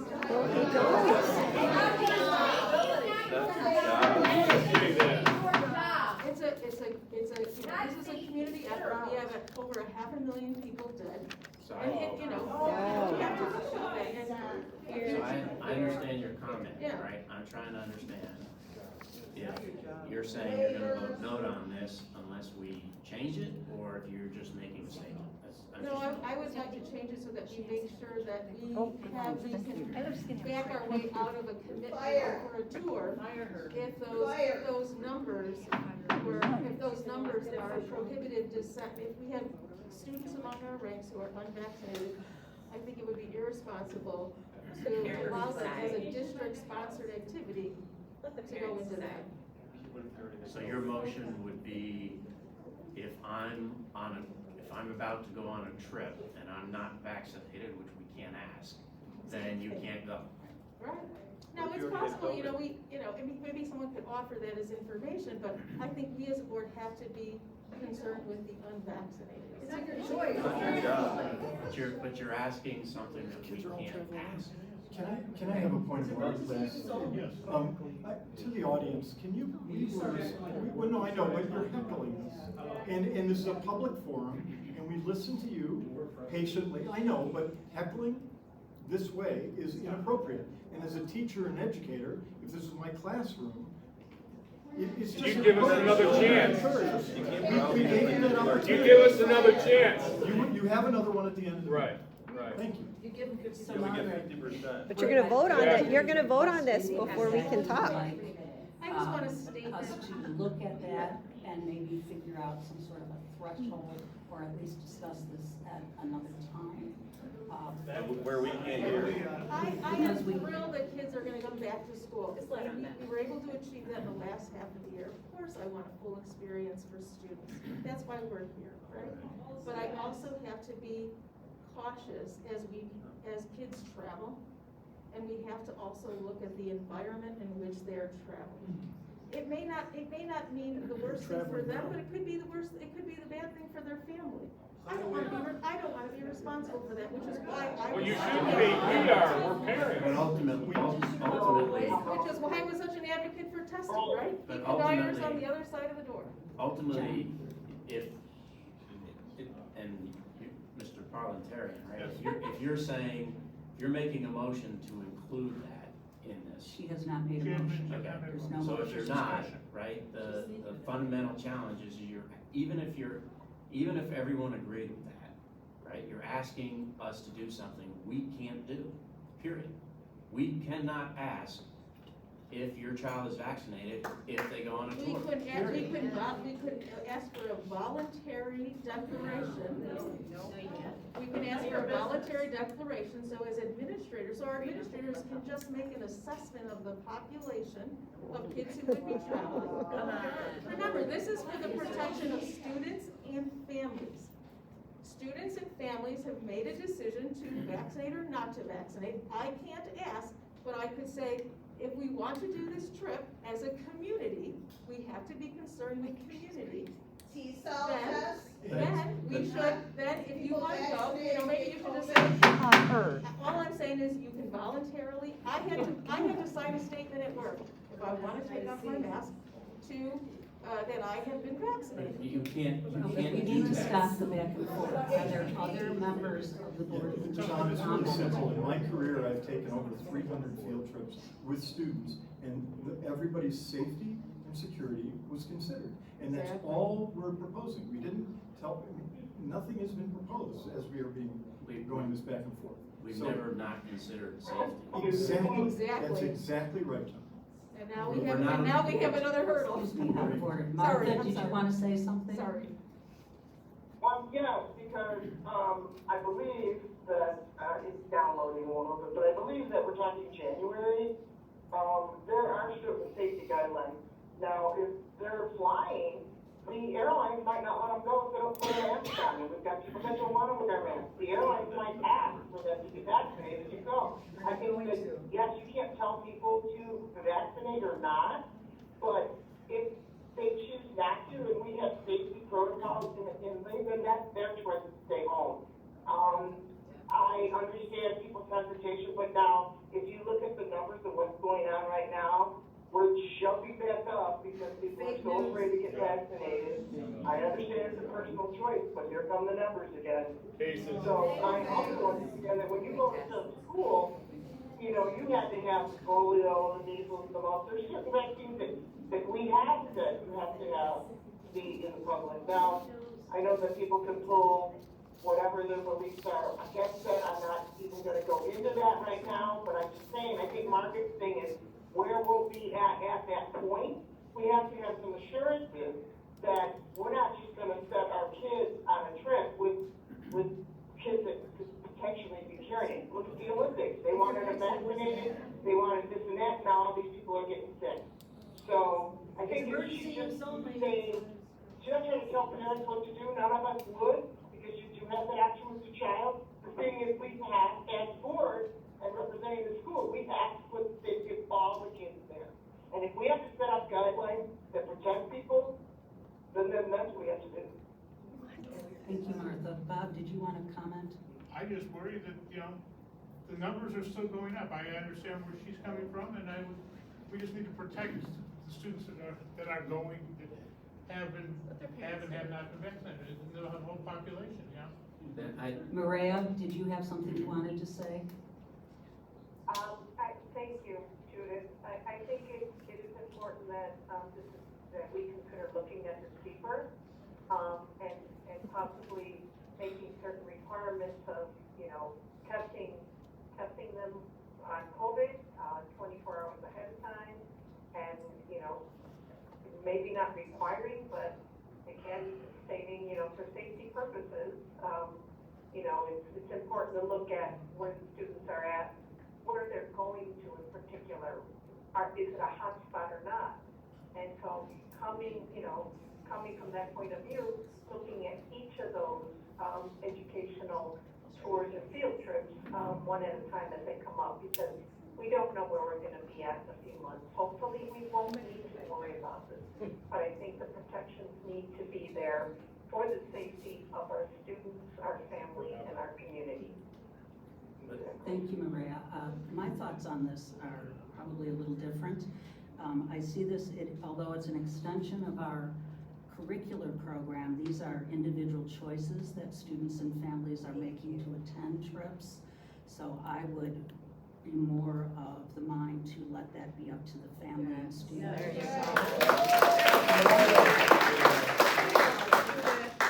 However, I understand the concerns about safety, and that may be something that we'll have to talk about later. The issue we have right now is whether or not we want to approve whether these trips will go forward. My inclination is that we should approve these, so if anyone else wishes to speak. I can just add that the first trip is coming up in September, and it's urgent as the sponsors are planning. FNM, we would track the health department numbers there all the way up to the trip. We would obviously have mass transportation, which is required. We would have all the safety measures and practices in place, such as social distancing, and obviously raise the urgency and awareness among the students and chaperones and staff. So it is something that as we move forward at any point in time, if as administration we don't feel it's safe, we can cancel. But I think for the sake of planning, particularly the larger trips in the mid-year and the winter, there's fundraising, there's a lot of planning that takes place, there's deposits that are required. So I would recommend that we use abundance of caution and be very careful, but go ahead and approve. All right, so the motion on the table is to approve the educational tours and field trips as presented. Donna, could you call the roll, please? Mueller. Yes. Vera. Yes. De La Rosa. No. Eby. Yes. Friend. Yes. Kenwood. Yes. Weinstock. Yes. Motion passes. Yes. And now we will move to the superintendent's Two recommendation. superintendent's recommendations. One, we've had to bring back, know that you're getting the best parking deal ever at a Presbyterian church for our North students. Mr. Chapman was contacted by the church and they had to redo portions of the lease agreement. Those are noted there. Mr. Chapman, anything that you want to highlight?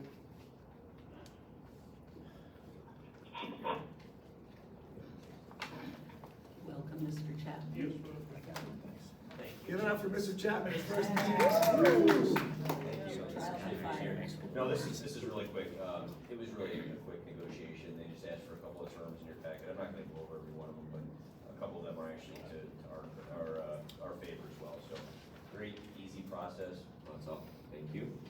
Very easy process with the church, and as Dr. Larson said, it's a great agreement, and we'll help our school out very well. Is there any questions? Do I have a motion to approve the renewal of the revised lease agreement with Heritage Presbyterian Church? Motion. Second. Donna, would you call the roll? Vera. Yes. De La Rosa. Yes. Eby. Yes. Friend. Yes. Kenwood. Yes. Mueller. Yes. Weinstock. Yes. And next, we have policies and procedures for second reading and adoption. I believe Mr. Chambers is coming forward.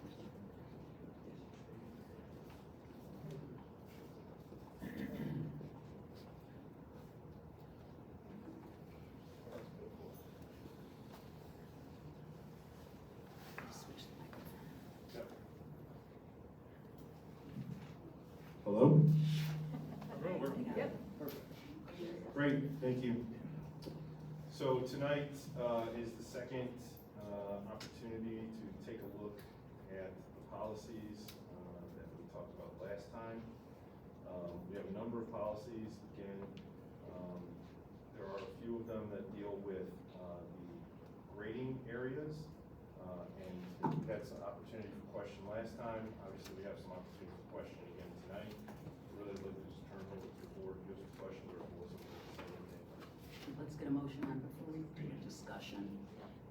Do I have a motion to approve the revisions to, bear with me, 6:280 grading and promotion, 6:280/AP1 assignment of grades and credit, 6:280 AP2 weighting of grades, 6:280 AP4 monitoring student progress, 6:280 AP5 mandatory final evaluation or formal evaluation, 7:215 AP1 academic honesty, 7:140 search and seizure, 3:70 succession of authority, 3:70 AP1 contingency plan and academic, contingency plan, 2:240 board policy development, the deletion of 6:280 AP3 recognition of academic achievement, 6:280 AP6 honor roll, 6:280 AP7 student testing programs, 6:280 AP8 state and national testing programs, 6:281, I'm losing my place, grading, 6:281 AP1 grading, and the renumbering of 6:280 AP9 audit adoption course to 6:280 AP6 and 6:281 AP2 grading system to 6:280 AP3, and the adoption of new 6:330 achievement and awards and 7:150 AP1 SRO use of body cameras on school district property. Okay. Do I have a motion? So moved. And a second? Second. Okay, now, questions, discussion? Are we voting on all these as a bundle, or are we gonna vote on an individual? We are voting on them as It's presented as one You motion. have to, if you decide you wanna pull one of them, you're gonna have to pull each individual one and go separate, vote on that separately, otherwise it is as presented. I would like to pull 7215, the academic dishonesty, Okay, so we'll do that one. or academic honesty, sorry. I So should be positive. 7:215 The last one. AP1 academic honesty. Okay. Any other discussion? Actually, sorry, I just wanna, I wanna ask a question about, the only issue I had last time was the consistency of final assessment, which you guys did a great job of making it consistent all the way through. I also had an issue with the difference of how you recognize students in the semester versus at graduation. But Melissa cleared that up for me this afternoon, which I was okay with.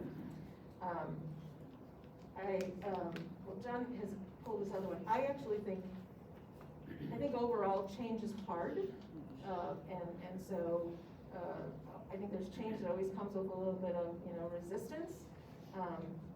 And, hearing the comments in the room about not letting parents be part of the process, things like that.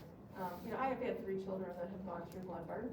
I might have had a dispute about grades with a teacher or what was in Power School, that kind of thing, but always addressed it at that point. But what I like about this policy is the consistency across the district, which is what we need, and in the way that we're going to recognize students. Now, obviously, different schools will handle it differently, but the model will be the same, and I think that is a step in the right direction. So, and we'll comment on the other academic honesty part. Thank you. Anybody else? I think 2 comments. One, I think the whole concept of if you get a 0, you can't be on the honor roll. Honestly, I'm kind of surprised it took that long for this, because that everyone can make a mistake, and it's okay to make it once, right? So I think that's fine. I do want to clear up though on the administrative procedure. I never know how these things are worded. The board policy development. My understanding of that reading, and I just want to make sure we all agree to it, is it basically says if the community brings something to the committee will, not the committee may or the committee might, but the committee will look at that policy and get it to the committee. I think that's the right interpretation. I just wouldn't want attorneys later to parse words and not ensure that, so that's the way I view the intent, and I assume you guys do. Josh, would that be correct?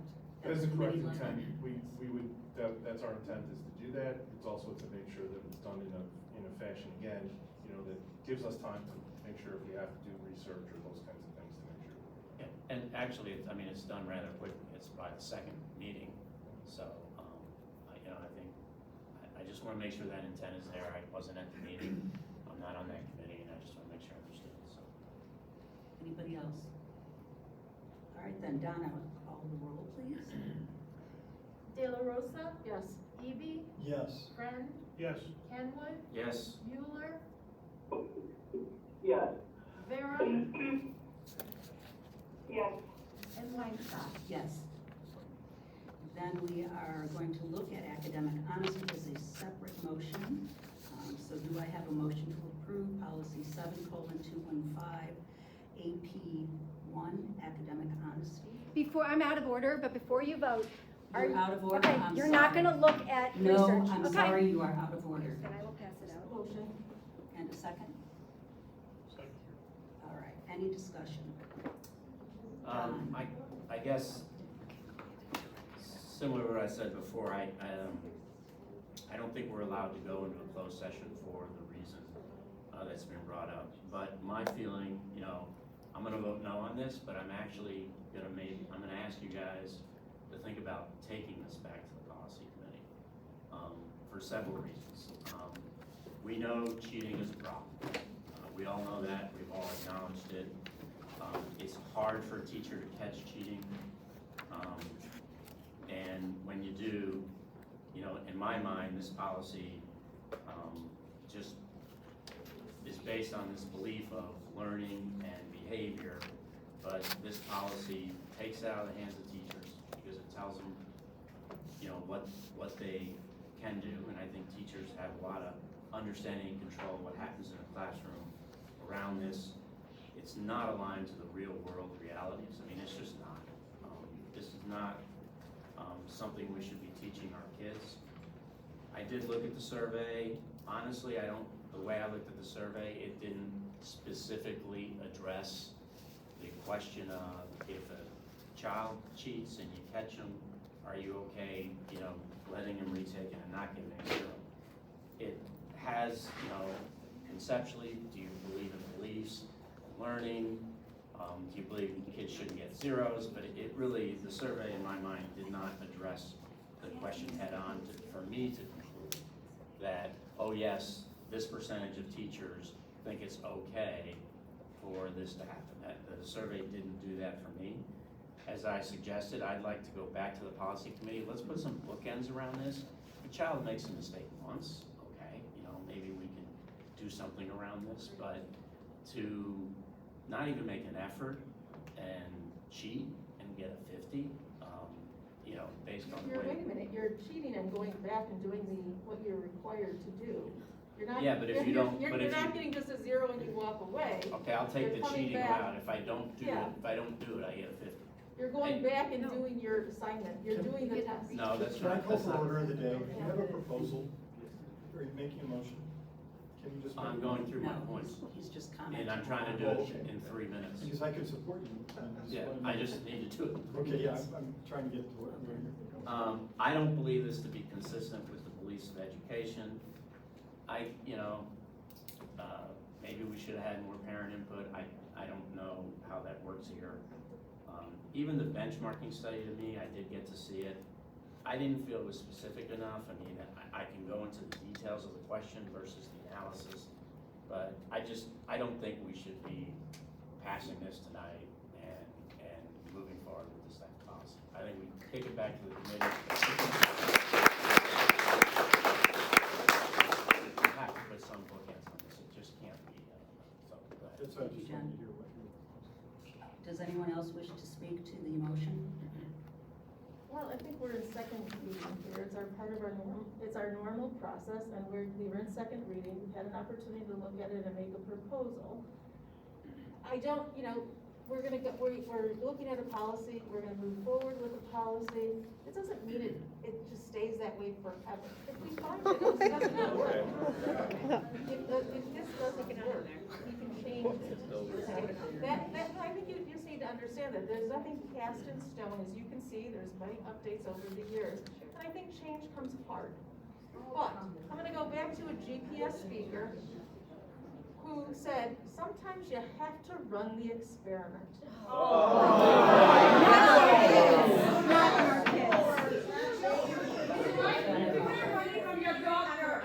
Out of order. And so it's okay, everyone has their own anecdotal Run the information. You know, maybe you know lots of cheaters among your kids' friends, I don't know. But I have not witnessed rampant cheating, and I think it's not even that. The point is that run the experiment. No, they're not experiments. That's the, If they can cheat, we can cheat. Why do we follow rules? What's the point of following any rules? Why are we quiet? If they can cheat, we can cheat. Statements I've ever heard. Please, could you give us some respect? We listen to you. Give us respect. Yeah, we're not saying that, I think That's an it's insult. not cast in stone, but I think it's a change that the committee has put the work in, and I think we are in second reading, which is our formal process, it's time to make a decision. Well, I mean, even the first reading, these topics came up. Sure. Right, so this is not like it's a second reading and we should have done something. We did, right? I mean, this has come up. Yeah. And,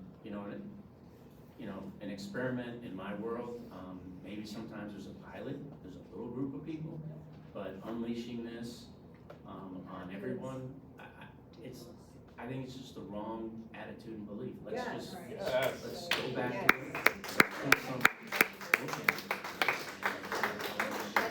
Is there any other board member who wishes to make a comment? I would only comment that I'm enjoying listening to a dialogue that's respectful, and you're listening, and you're not mocking each other. And that's how a classroom and a democracy should operate, without the heckling and the mocking. So I've listened to the public, and I'm trying to listen to the elected board members at this time respectfully. So thank you, John, and thank you, Margaret. Donna, would you call the roll, please? Eby, Yes. Friend, Yes. Kenwood, No. Mueller, Yes. Vera, Yes. De La Rosa, Yes. Weinstein. Yes. You're just great. Boo. Recall them. And Big then we are mistake. moving to the superintendent's You're all report. just great. Person? Yes, I just want to thank. You guys, that was a big mistake. It's a big mistake. Recall the school board. I'd like to thank Peg Mangan for her good work in her national organization, National School Public Relations Association. Peg was a recipient of an award that's this Culture and Practice of Equity and Belonging Journey document that many of you have looked at and we've talked about at meetings. This was put together by lots of individuals and really does three things. It highlights why equity is important. In fact, I encourage people who haven't had a chance to see it. It's on our website. If you want to call it a district, we'll get a copy for you. It highlights why equity is important, not just equity, but a sense of belonging for our students and families. It highlights the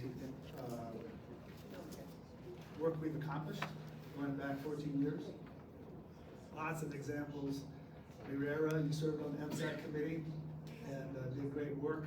And our students and families are recipients of that hard work. And that highlights 9 different areas of our work. I just want to, achievement was a key point tonight. I have to go to page 10. If you're here tonight, you've got to get on the website and look at this page. It talks about student achievement. And the more to all, which we call the core sequence, college, core secrets, so algebra 1 through algebra 2 trig, and bio and physics, chemistry. The numbers that we started in 2012-13 through this last year, doubling, in some groups it's tripling. And so students take the important courses. They take a lot of courses that are interesting and enjoyable, but they take the key courses.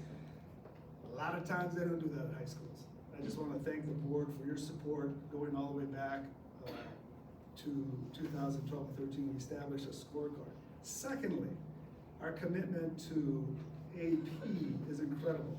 So not this last year, we dropped a few points, but a year ago, we were 47% of all seniors that graduate earn a 3 or higher passing on the AP. And I'm not talking about the teacher passing them in the class, I'm talking about the national exam that's based on the whole year's course. 47%, that's nearly half our students. That is twice the national average, and almost 80% higher than the average in Illinois. With a third of our students in poverty, who many of them are needing academic support, social emotional support, family support. So that's really, really, really important. That's something I'm really proud of. That score is 42% this year, obviously, because of last year's odd pandemic year, and the students had to take the online class. So just it has passing rates there. We've got students participating in activities. And again, we're documenting not just all students, but students in different ethnic backgrounds and their achievement. So, and this is work that couldn't be accomplished in 1 year. It takes multiple years. We've stayed focused. So anyways, the story's there. Call the district, we'll provide a copy. It's on the website. And then again, going back to Peg, thanks for your good work in quarterbacking this important document.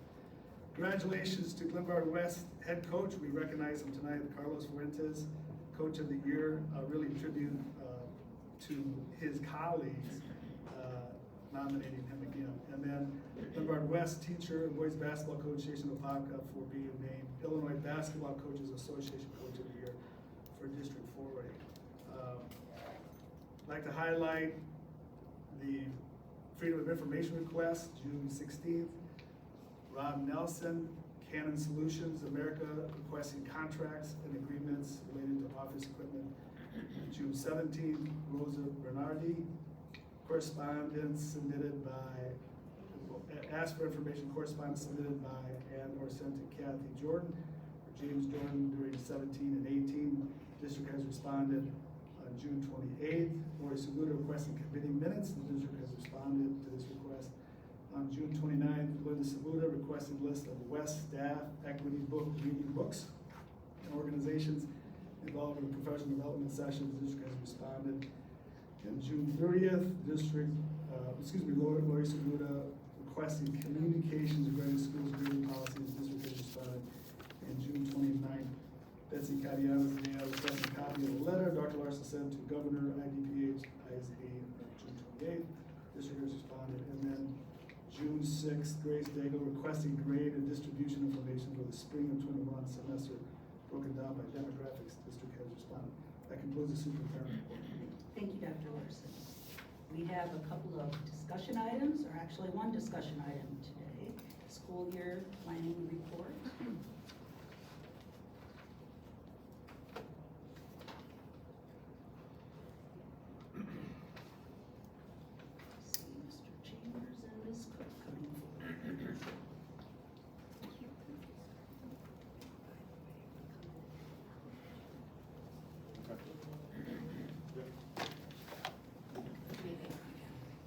Hello?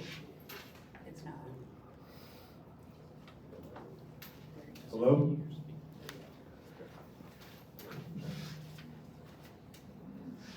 All right. So tonight we wanted to talk to everybody about plans for next year. Obviously, ISB just recently released a bunch of guidance. Dr. Larson sent a letter out to the community with some of these highlights, but we just wanted to take the time to inform the board and make sure that there's clarity. So in this guidance, and IDPH is aligning to CDC requirements, but basically that masks in school are still something that schools can do. However, there is choice for local school districts. It is not a statewide mandate. And schools have a gamut of choices from everybody has to wear a mask to going to mask optional, okay? Masks on school buses. This is not up to the school's choice. This is a requirement from the Illinois Department of Public Health that all students being transported on buses must wear a mask while they're on the bus, okay? Next, they talk about 3-foot social distancing and trying to maintain that social distancing as much as possible. Additionally, it's still relevant for us as a school district to try to maintain various mitigation layers. One of the things I think everybody, really should understand is that, Currently, DuPage County has one of the highest vaccination rates, and the numbers are very low in our county. And so as an administrative team, we feel like the decisions we're making for the start of the school year are appropriate and reflect best science, it reflects adherence to the rules, but again, we want to keep certain, have certain things. If things start to get worse, if the rules change, we would have to react to them, okay? And then again, we are going to continue to report. Jan's going to talk a little bit about quarantine and isolation and kind of how that is going to play out for next year. There has been some clarification on some of that. We're still expecting some more. And additionally, we will continue to report to the health department when we have cases and then what the results of our contact tracing and those things are. Okay? Oh, yeah, I just want to reiterate this and, if you are ill, stay home, okay? So that's a big one. Thank you, Martha. Okay, so for the quarantine and isolation guidelines, these came out in, it's still, we're in the 1920 school year, right? We get the notification in March, we start to get the process and all that. So they've been modified over time, and we do anticipate from now until the start of the school year, some more guidance and some potential changes. So I'm just kind of speaking of where we are today. Again, the local health department defers to the Illinois Department of Public Health, and they've given us the communication that they will continue to. So right now, they are talking about if there is a positive case, so if someone is tested positive, they are recommending isolation for 10 days. Isolation and quarantine continue to be different. Isolation is in response to a positive case. 10 days, kind of writing out that case. And when they say those dates, they could go longer. So the 10 could go longer if symptoms exist on the 10th, 11th day. So there are some pieces that go with each of these. It's very similar to last school year and even the close of 1920. Close contacts, so if you are not positive but you were in close contact with someone, you may quarantine for 14 or more days. Again, the plus is if symptoms appear on the 13th or 14th day. So it's really about watching the situation and an individual being very aware of their own health. Now, that's a may, because right now, fully vaccinated individuals do not need to quarantine. We would just be reminding those individuals to stay aware of their symptoms. How are you feeling? And again, keep close track of that. If you are unvaccinated, so fully, it's 2 weeks after your final dose, and the unvaccinated then would have the 14 plus days. And that would be up to parents or families, right, parents or guardians, to choose to share that information. They do not have to. So if they do not share, we would assume unvaccinated, but if they share vaccinated as a status, and we've indicated that a need for quarantine exists, then we would get that information from a family once they chose to disclose it, and then we could reevaluate the case and pull back on that quarantine to stay in line with the Illinois Department of Public Health guidelines. How do you think they will be informing us? Do you imagine through a nurse's office, or a counselor, or? A nurse's office is where we would want to keep directing, because most of the families, because now the exceptions for fully vaccinated did start in the spring of 21. It was just very hard to get the vaccine. But we had some kids that were medically eligible, some other nuances. But that change with IDPH occurred while school was in session. We pushed that out to families. So there were a few cases where we were recommending quarantine and families were choosing to disclose. So they were calling, we always wanted to direct them to the health office, so they were talking to our nurses, because conversation typically evolves from there. We want to make sure they're talking to the right people. Does that answer my question? Yes, thanks. Then, again, that last bullet, positive cases are reported to the health department. That's a requirement that's put on us. But very rarely are we, very rarely are we the first one to know. So if you are going to your doctor, a Walgreens, and they indicate, yes, the labs are required to report. So the labs would report, families would disclose to us, and we would keep that confidential. Not really talk about it, just try to get figuring out how can we support the student until they could return, and then we would report them to the health department, but that would just be kind of a double, but both those agencies are required. So the lab will contact the school? The lab contacts the health department and makes the report. I'm just saying that very rarely are we the first one, because the lab The did health first. department will contact the school? They do, yes. We tend to be faster because our families call us right away. There's a little bit of a lag between the health department getting the news and them calling the school, because it's a very big job. So parents tend to call us and say, hey, my son or daughter is positive and they're gonna be out for a while. Let's talk about how they can maintain their academics. So we keep going from there. So we have them talk to the nurse, and then we get that message to a counselor, and we start working on a plan to make sure. Especially if the student's symptomatic, we try to just remove the load, you need to start feeling better, and then we can reintegrate. Does that answer the question? Thank you. Sure. Okay. Since it's behind us. Sure. So future guidance, we're doing ongoing monitoring cases by state. County could change the guidance, so we're really watching that. Right now, the last time I pulled that data, right, it's a trajectory line down. We had a bit of a dip up, but just like when we were watching the data when it was extremely high, one change is not a trend, right? Because that's how data works. When we see the trend line of multiple in a row going in one way or the other. So right now, we had a trend line down. We had one slight tick up. That's really not a trend line, but we need to be watching it over time. It is important, just very important to know how to use those trend lines, and we make sure we keep in regular contact with the health department. And I know Dr. Larson sits on those every week, and then we meet, we talk about it, we gather, we get questions over there, so that communication's constant. We are still waiting for a joint IDPH ISB, so Illinois Department of Public Health, Illinois State Board of Ed.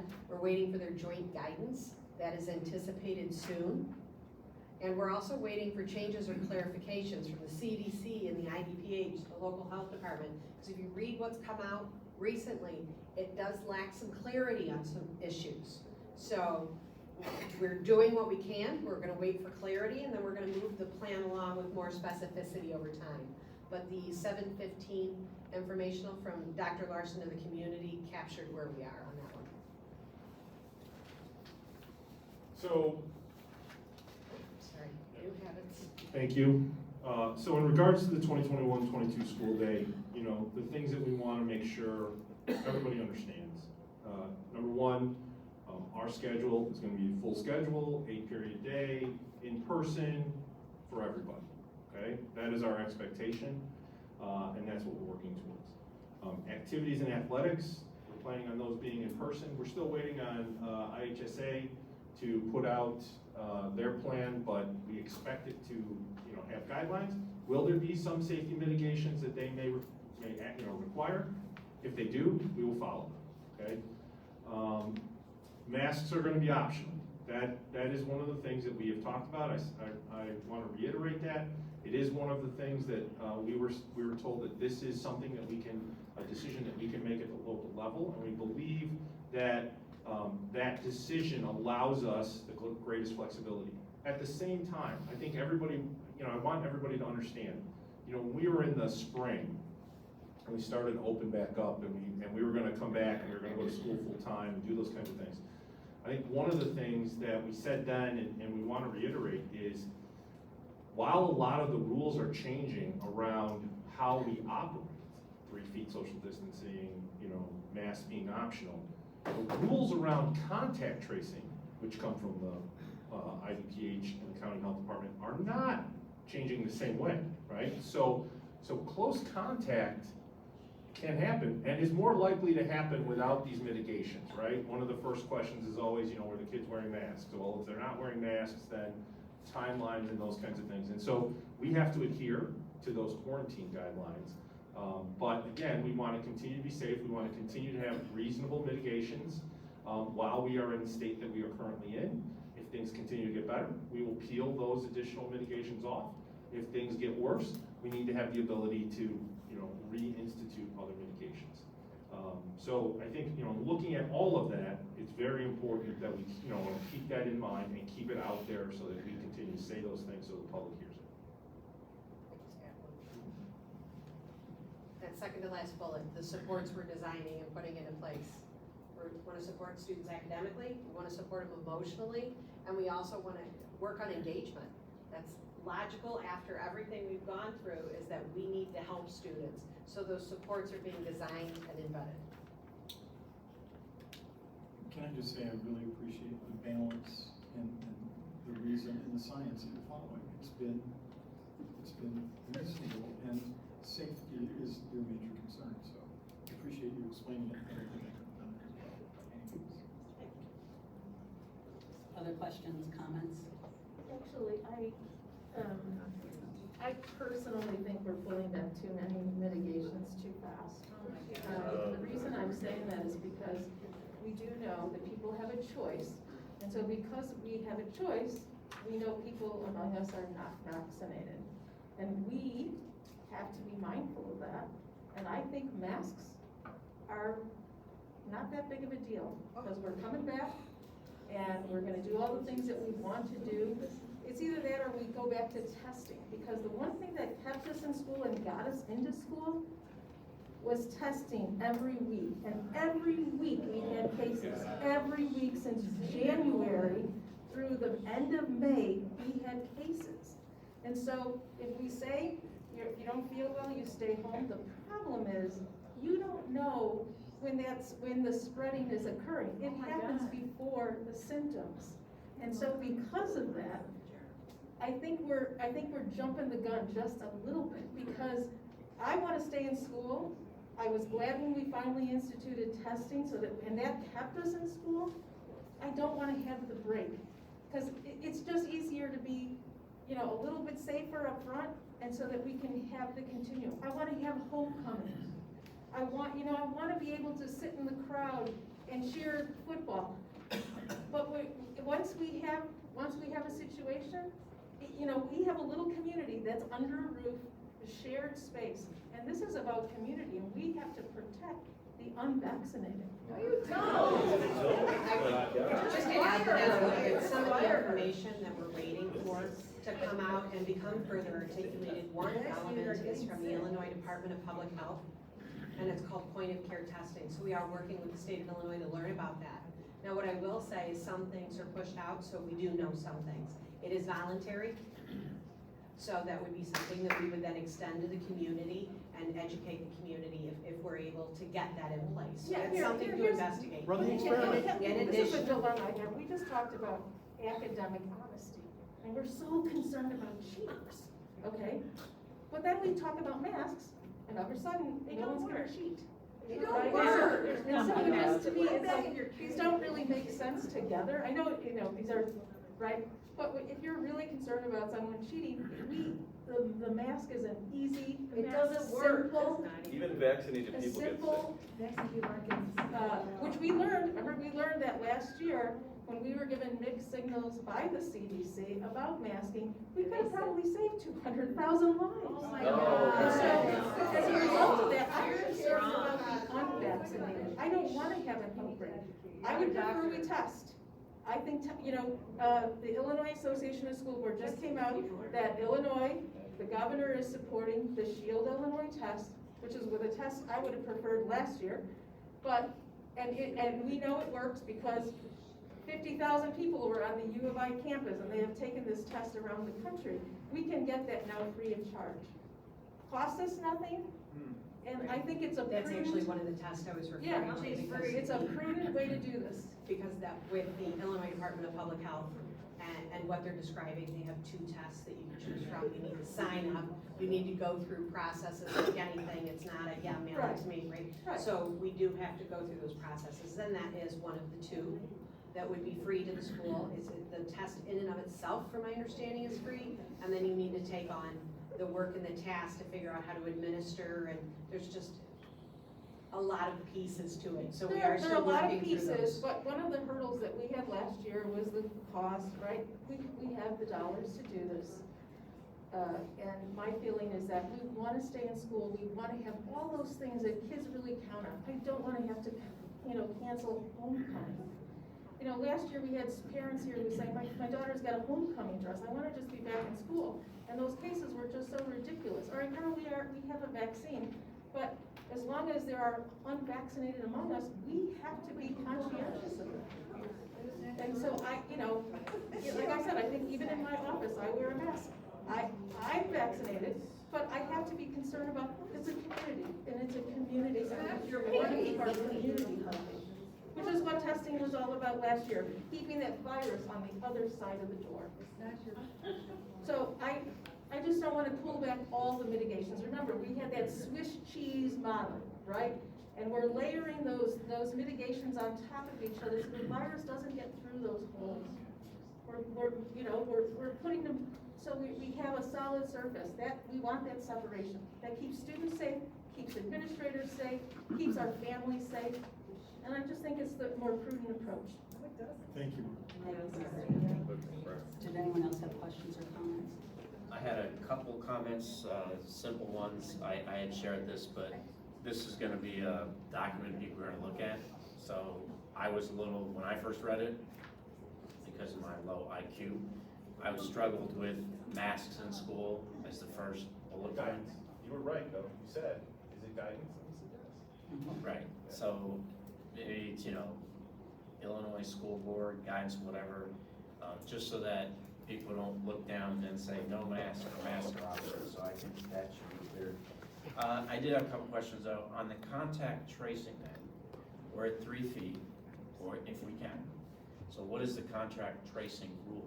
Is it 6 feet? Contact tracing, still ask the question of who was within 6 feet So for it's 6 feet. 15 cumulative minutes. So our guidance is telling us to go for 3 feet, so that does increase.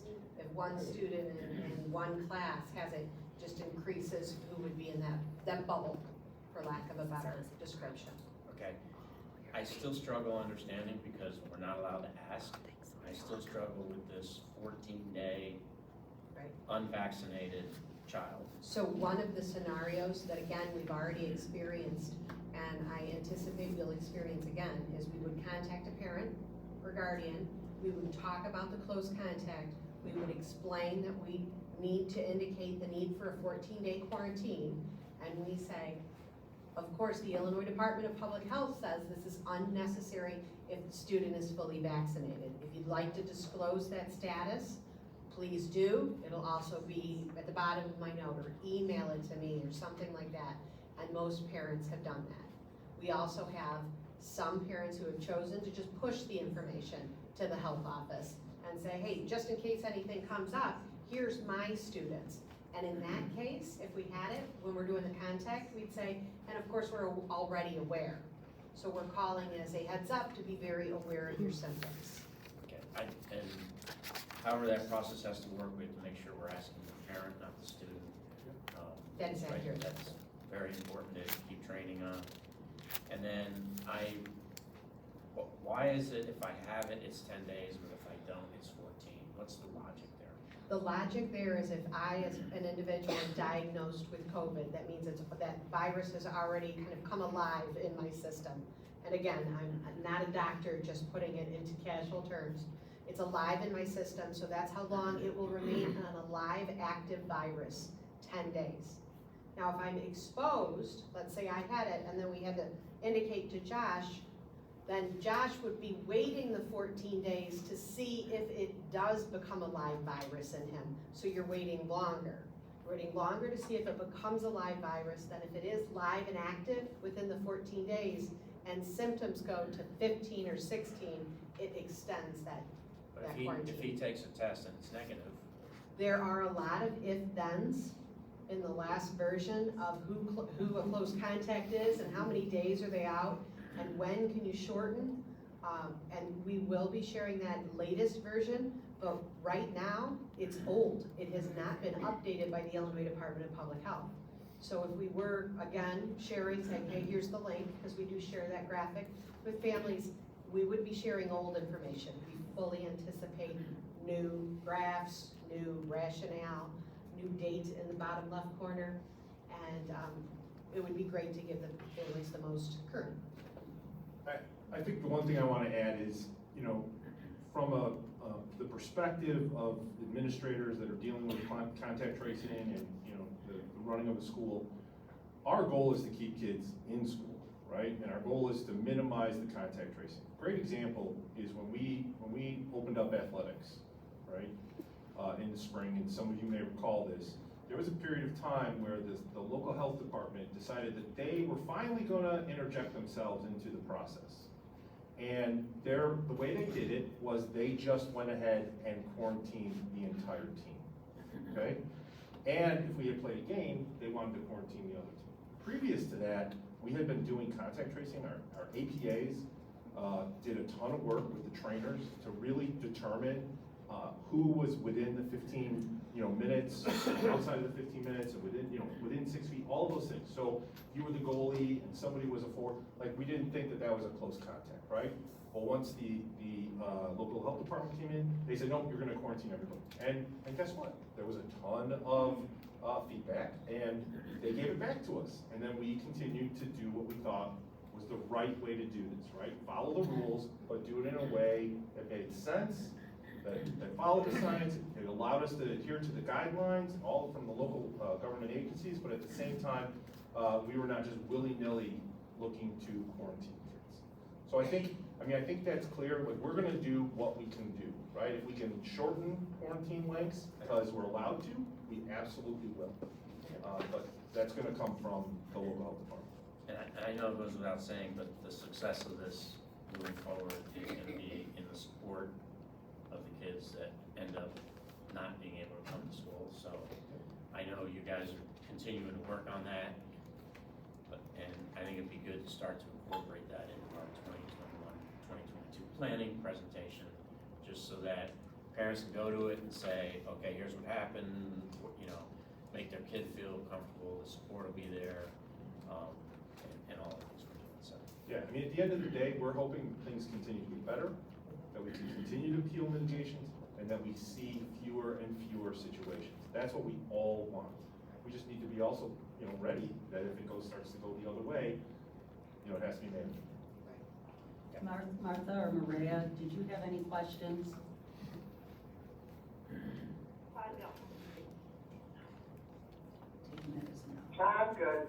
Okay, thank you. Did anyone else want to make comments, questions? Just want to highlight, in the coming days, we are to receive a Q&A document from IDPH, blessed by the governor. The executive order is due in a week to either be lifted or extended again, so that we can be, hopefully lifted, so we can be fully in phase 5. We continue to watch the metrics carefully. Example of Effingham, there's a lot of data, good websites, and phone calls and contacts as we track our area, and obviously students' trips. We have, Margaret, a lot of mitigations, right? Masking was one of them. So air quality, deep cleaning, distancing, obviously having abundance of caution when we're quarantining and contact tracing. So we continue to be vigilant, and hopefully we can continue down the path to get out of this pandemic. We'll be reporting, again, we'll highlight, as was asked, obviously, more detail. We'll provide that in the board packet, obviously, the next meeting. Which will be the first day of school, right? It's here, so exciting. 3 weeks, okay, thank you. Thank you. Board, is there any new business? Or any board member requests? Hearing none, then if there's anyone who wishes to address the board, would you turn in your form to Mrs. Gastel, please? And again, we ask that you respect the meeting by being quiet so we can be efficient. I don't want to have to bang that gavel.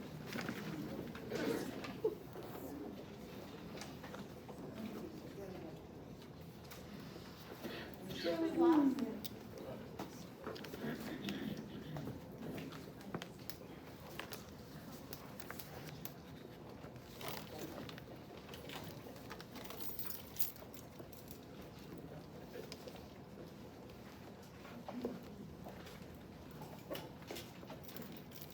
Good evening.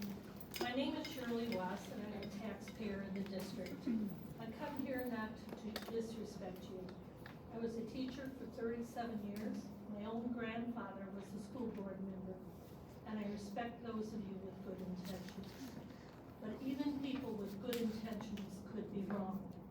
I'm referring to your adoption of the district's curriculum on race. That curriculum is nothing more than a thinly veiled takeoff on critical race theory. First of all, it is curriculum based on theory, not fact. Secondly, it is a Marxist theory that presupposes that racism is structural or systemic, and whites cannot act righteously when it comes to matters of race. It is also anti-liberal, meaning it rejects enlightenment or rationalism and stubbornly adheres to its own truths and espouses that knowledge is socially constructed, not factually driven. In fact, it's not really about race. It's about destroying the existing society, using race and any other facet of society as a vehicle to succeed in doing just that. You've adopted a program whereby teachers are segregated by race during training. And by the way, a significant number of your staff members are against this program, but are reluctant to voice their opinions, fearing retribution. You've adopted a program whereby white children are labeled by their whiteness and indoctrinated with the notion that they are privileged, completely wiping out any acknowledgement of any struggles their parents, grandparents, or ancestors had to face, or any of the sacrifices they had to make to achieve the American dream. You've adopted a program that tells black children that they cannot be successful because they live in a society that limits that possibility. This is a good community. We don't have too many white supremacists walking our streets. And we don't have too many people here saying we shouldn't strive to make life better for people of all colors. And that type of morality should be encouraged in the schools. But this community will not stand for a Marxist-founded curriculum that is damaging to the psyche of our children, disrespectful to people of all colors because of its fallacies, insulting to our family histories, and threatening the very fabric of American society. I urge you to rescind this program. It would not surprise me if there are some among you who also disagree with this program but go along with it. Do the right thing. A Marxist-inspired program is not what we need or will tolerate in District 87.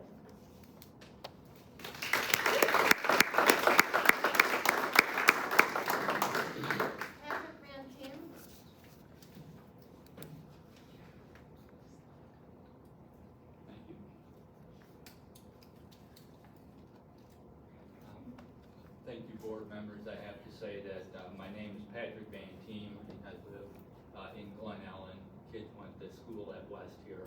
I wasn't planning to speak tonight, so I really have a question. I know I'm not supposed to ask them, but there was a lot of great feedback from the parents earlier on the whole grading system. And I'm not sure if I caught this or not, but did you just approve those changes that all the feedback was against? Yes. Yes, We did. Okay, well, I would like to thank Mr. Kenwood for raising issues. Yeah. Yes. I'd like to look at everybody else and say, what the heck are you thinking? I know Ms. Della Rosa is certainly worried about her kids going on trips down and keeping them safe. How about we prepare them for the... Excuse me, it's not appropriate to be referring to people by name. Yes, you can. Yes. It is not part of our guidelines. Go on in the mask. Yes, you can. Sorry. So I will ask you all to look over here. I couldn't read all of these, but I think this is what we want our kids to do. Think critically, be self-empowered, and create. How does this changing the grades help them do that? And let me make sure, I had to take a picture of this because I wanted to make sure I understood this.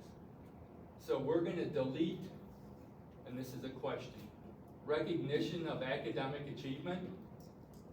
Can I ask the superintendent? Is that part of what we just approved? Go ahead and continue to. Okay, as I read it, deletion of recognition of academic achievement, deletion of the honor roll, deletion of student testing programs, deletion of state and national testing programs. Is that all true, or am I misunderstanding this? Okay, well then I feel a little better then. So what is actually being deleted then? I guess I can't ask that. If you look at the policies and procedures, you'll realize that what we've done is take some of the policies and combine them into others, so we deleted them. It's a numerical number. Okay, well I apologize then, I misunderstood that. But I would certainly ask that you take one of your board members, Mr. Kenwood's advice, and reconsider it. Either that, or I would ask my parents to figure out how do we recall all these board members. I agree with that. Get in line. Mrs. Costello? Millie Sessions.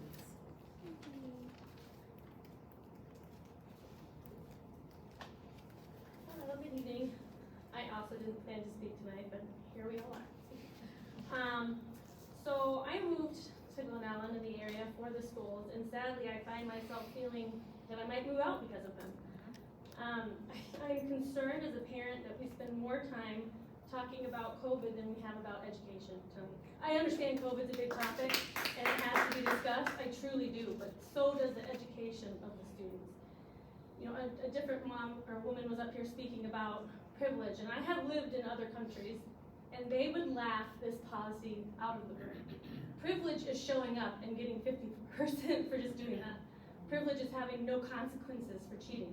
We are causing our children to grow up with a privileged attitude because of policies like these. You know, I am someone who grew up with learning disabilities, and I went to a very high achieving high school. And I can understand how it would be difficult to see someone like me working very hard, making not nearly as good of grades for someone who maybe only had to do half that effort. But the good teachers didn't make it easier for me. They didn't say, oh, we'll just give you extra points because you're working so hard and you have a learning disability. No, they stuck with me and we did the work together. And we celebrated my own personal best achievements, which was sometimes a D and sometimes it was an A. And I learned what I was good at, and I learned that calculus isn't for me, you know, and that's okay. Calculus isn't for everyone. But what we are showing the students now is that we don't think you're capable. So we're just going to give you some extra points because it's hard for you. Guess what? The best things are hard. I learned so much that applies to my life now from those D's and C's that I made in high school after spending 3 times the amount of time trying to achieve them than some of the kids that made A's did. And now all these kids are going to miss out on those lessons because we're just going to make it easier for them. Show up, get 50%. I mean, that just breaks my heart. So, for all those students coming here, I hope that their parents or other supports outside the community will believe in them because our high schools and this board does not.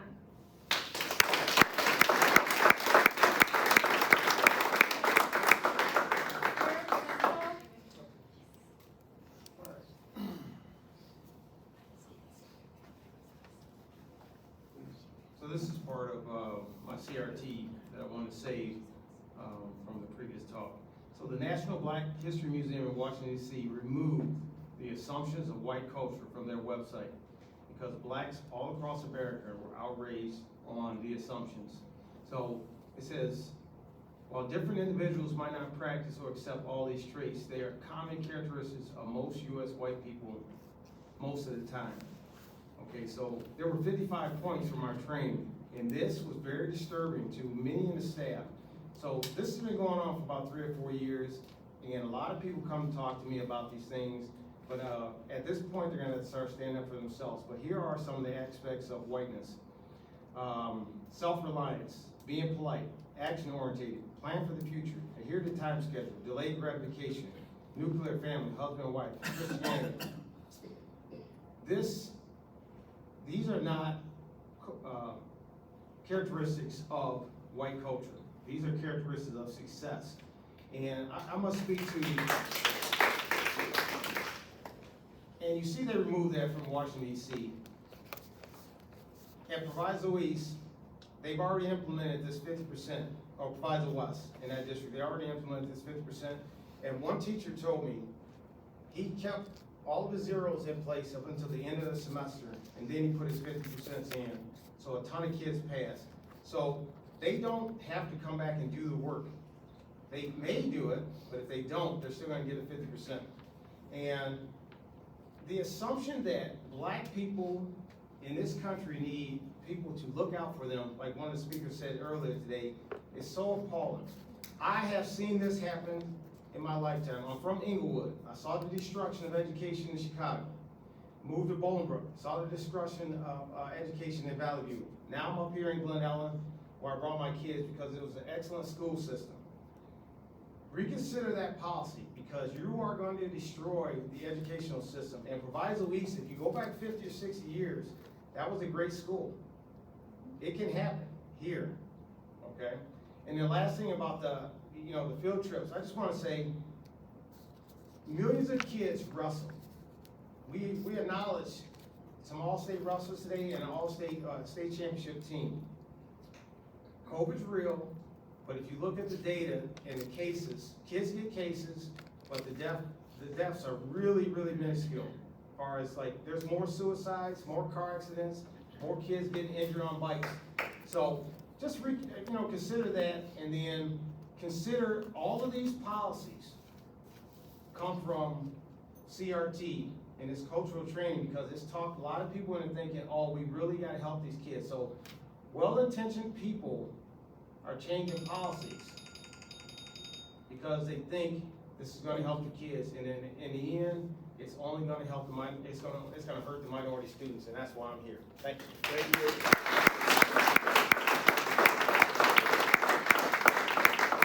Senator Crenshaw.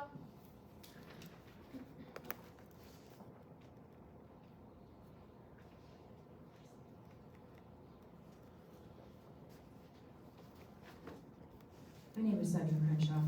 First of all, thank you, Board Member Kenwood. What a disgrace. What a disgrace. The fact that board members tolerated being lied to tells me so much about your character. It tells me so much about the collusion on this board and the culture of corruption. Now let me tell you, you might be lied to by certain people in this room, but don't you dare think you're gonna lie to me, because you don't have the best interest of students at heart. I grew up in a ghetto. I went to ghetto schools, and thank God I didn't have people like the people that just voted for these policies teaching me. I had teachers who expected me to learn how to read, to learn proper English. They expected me to learn how to behave. They expected me to learn how to do algebra by 8th grade. They expected me to learn how to do calculus by 12th grade and advanced math beyond that in college. They expected me to learn how to write coherent paragraph. They expected me to learn how to comport myself in public and to behave well. What in the world do you think is going to happen when you drop all of these standards for students? They're students, they're kids. This is what we call the bigotry of low expectations. And it's on parade here. It's on parade here. Black kids can learn. Latino kids can learn. Poor kids can learn. Expect them to. I had great teachers. I had teachers of all different colors. They were great, and they expected me to learn. Thank God. Secondly, please stop the fear-mongering about COVID. The fear-mongering is the problem at this point, not COVID. And please stop with the talking point about protecting the unvaccinated. Nobody's been vaccinated. If you got a shot, you got an experimental mRNA gene therapy. Nobody's been vaccinated.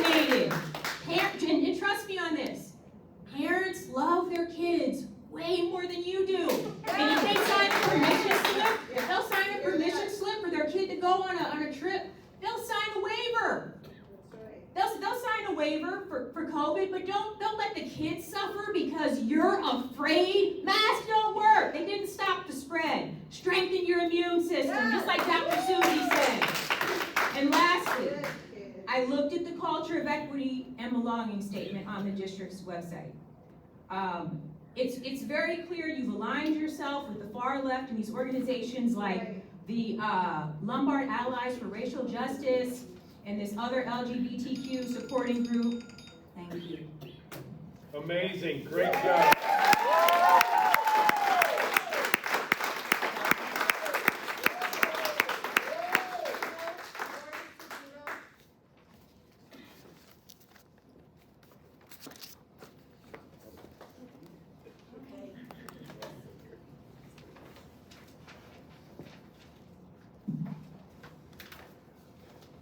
My name is Lori Segudo, and you've made a big mistake. I'm going to start by telling you, the benchmark study that you received included schools, 2 in the top 50 public high schools, 1 ranked 325. I did a thorough research project. My methodology included the latest U.S. News and World Report on 4/27/2021. I took the top 50 public high schools in Illinois. I filtered out magnet, charter, schools south of Joliet, and schools with a population less than 1,000 students. Came up with 32 schools. One of those schools was Glenbard West. The other 31 are in the top 50. That's who you benchmark yourself against, folks. You look at their policies. Let me give you a few little highlights. D87 revisions to the procedure for academic integrity fall far behind the top public high schools in the state of Illinois. These revisions not only take all academic consequences away from cheating in D87, they actually encourage cheating by taking them away. These are all the 31 top schools. All except for 2 use the word consequences when referring to the repercussions of cheating of any kind, whereas you have stricken the word consequences and inserted the word action. Only 2 schools in the top 31 have no academic consequence for cheating. I have a list, and I've distributed the report of some of the different academics. I'll go back and forth, but I'd like to give you an example of a school tonight who's actually having a similar meeting, and it's Downers Grove. They decided to look at their academic policies too tonight, and they didn't spend 3 years on it, but they took their discipline code and they made some notable changes. Before, the first offense on homework was a 0, and then I can't remember what the second offense was. The first offense on a test was a 0 on a paper. They made some changes. They layered it out. They put some thought into it instead of just striking it out. No 0, let's just let you retake. They did first offense. You get a 40%, and now you have an option to retake that for full credit. Sounds great. Second offense, you get a 40% of the grade book. No chance to retake it. See what they did? They taught the kids about the accountability of being responsible for your own work, not cheating. And that's what they did. So yes, sometimes they may be too strict to have an automatic 0, but put some thought into it. Look at what they did. You guys, we are now one of 3 schools in the top 31 that have no academic consequences for cheating. Thank you. And you had no interest in looking at any of this, which is awful. Linda Samuda. Thank you, Lori.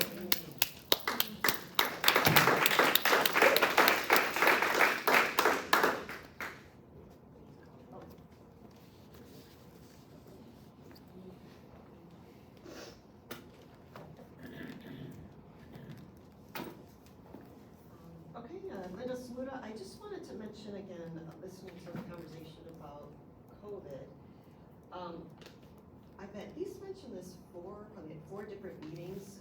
There's never a discussion about the kids that have had COVID and have survived it and are doing just fine, and their immune system is now stronger because they have survived. Of course, we wouldn't have wanted them to get it, I get that. But that needs to come into play as well. Not not that that's our job to ask and create a database, but parents, it is our job to make those decisions on the vaccination. It is our job to decide how to protect our children. It's not the school's job to decide that for this particular thing. We know the risks as parents.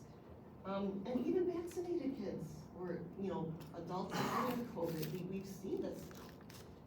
So maybe the board needs to talk to some other people, like Dr. Susie Warren. I think she's got some really good advice.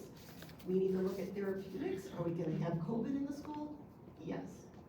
There will be some COVID in the school. We just need to be prepared a little bit better on the therapeutics and how to help people. Maybe we should educate people a little bit more on those things. The other thing, the grading, it is very disappointing to see this kind of grading. I was talking to my nephew who was a 2020 graduate about this grading, and he was ecstatic about it. He thought, wow, I get a 50%, or I don't have to do my, you know, if I don't turn something in, I still get 50%. That sounds great. Cheating.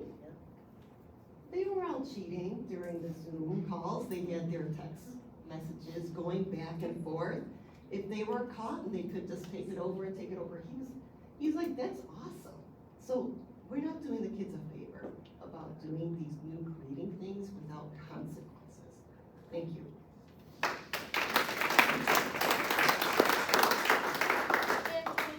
Tories?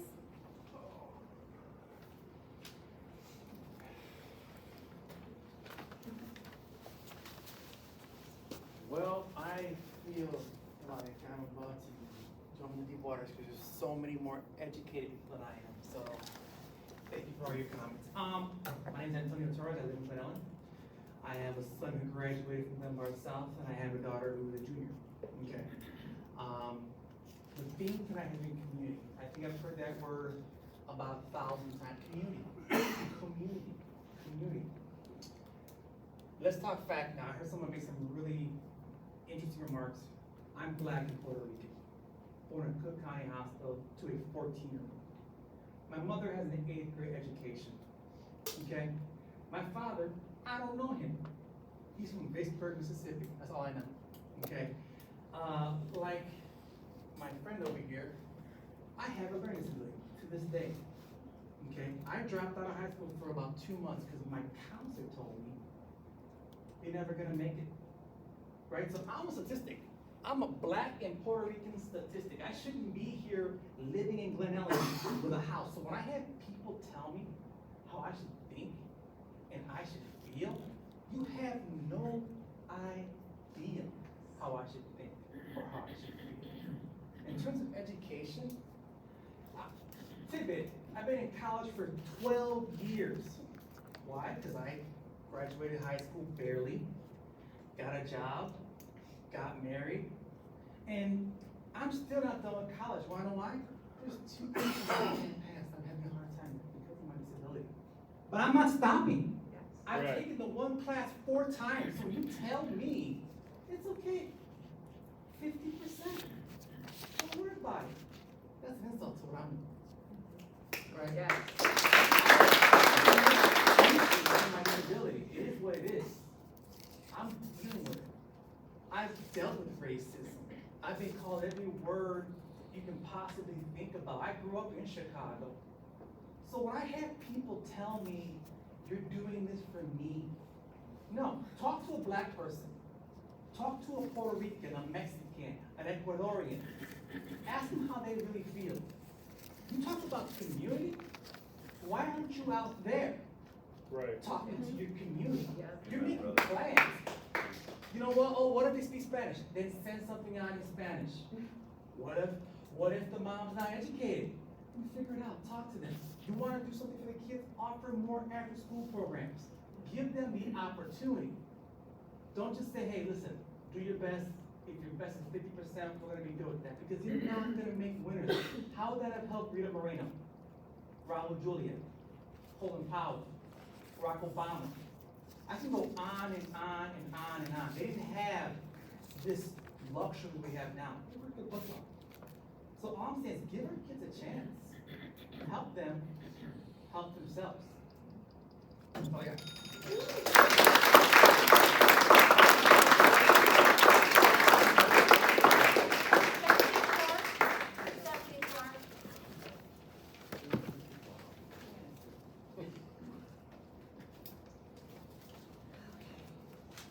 Hi there again, Stephanie Clark.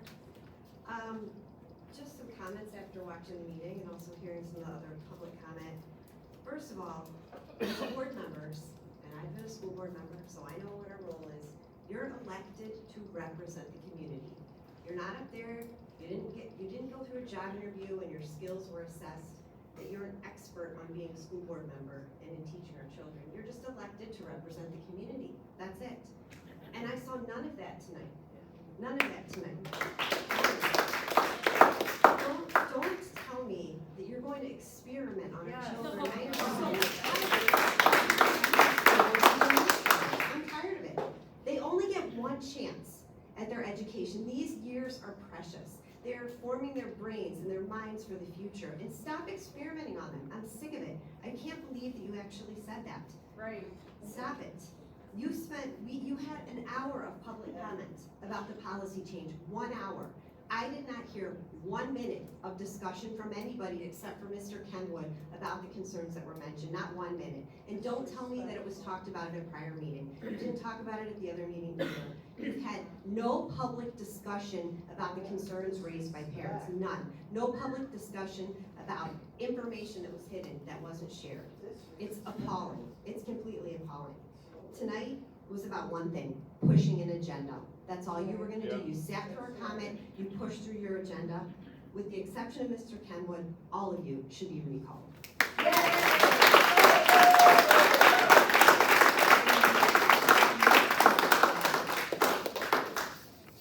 Marty Boyd?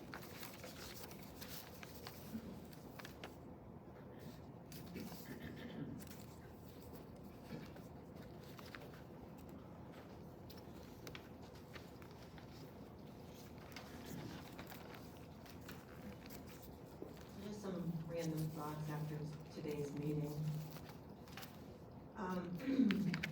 It's really clear, really clear, that the board's priorities, and maybe even the administration, has totally different priorities than the parents. If you walk away with anything tonight, take that with you as you walk out the door. We hardly ever hear about education. We hear a lot about how many kids are in AP classes, or how many kids enroll. Your priorities just don't align. Mrs. Clark just talked about the word experiments.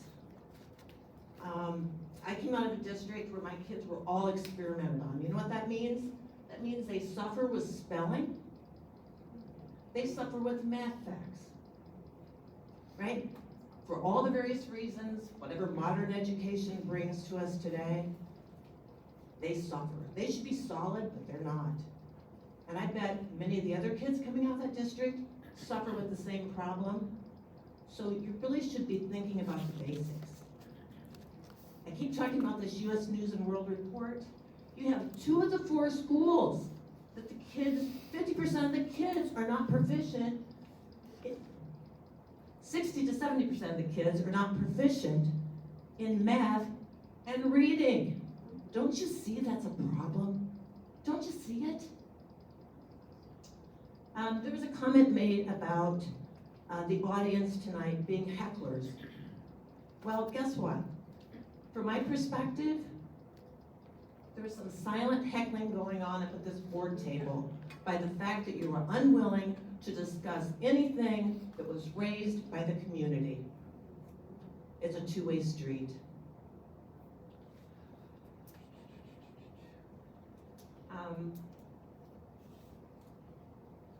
Lastly, as we go into the fall, we know that you really embrace critical race theory, or equity, or diversity, or whatever it is that or social emotional learning. They're all words that sometimes mean the same thing, but nobody has a common understanding of what you mean for them. I wonder how much hate is gonna be taught in the classroom. How much hate, how much division? White kids over here, white privilege, black kids over here. I mean, you love this idea, you embrace it, you never speak anything negatively about it, you don't tell us the pros or the cons about teaching it. We know you're gonna do it, even though we've been told you have no plans to do it. How much hate? How much division? And why is that your job to do that? Why?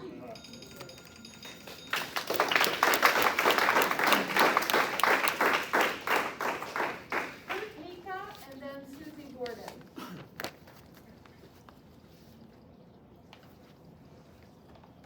Kurt Micah, really just want to address the comment that sometimes you need to run the experiment.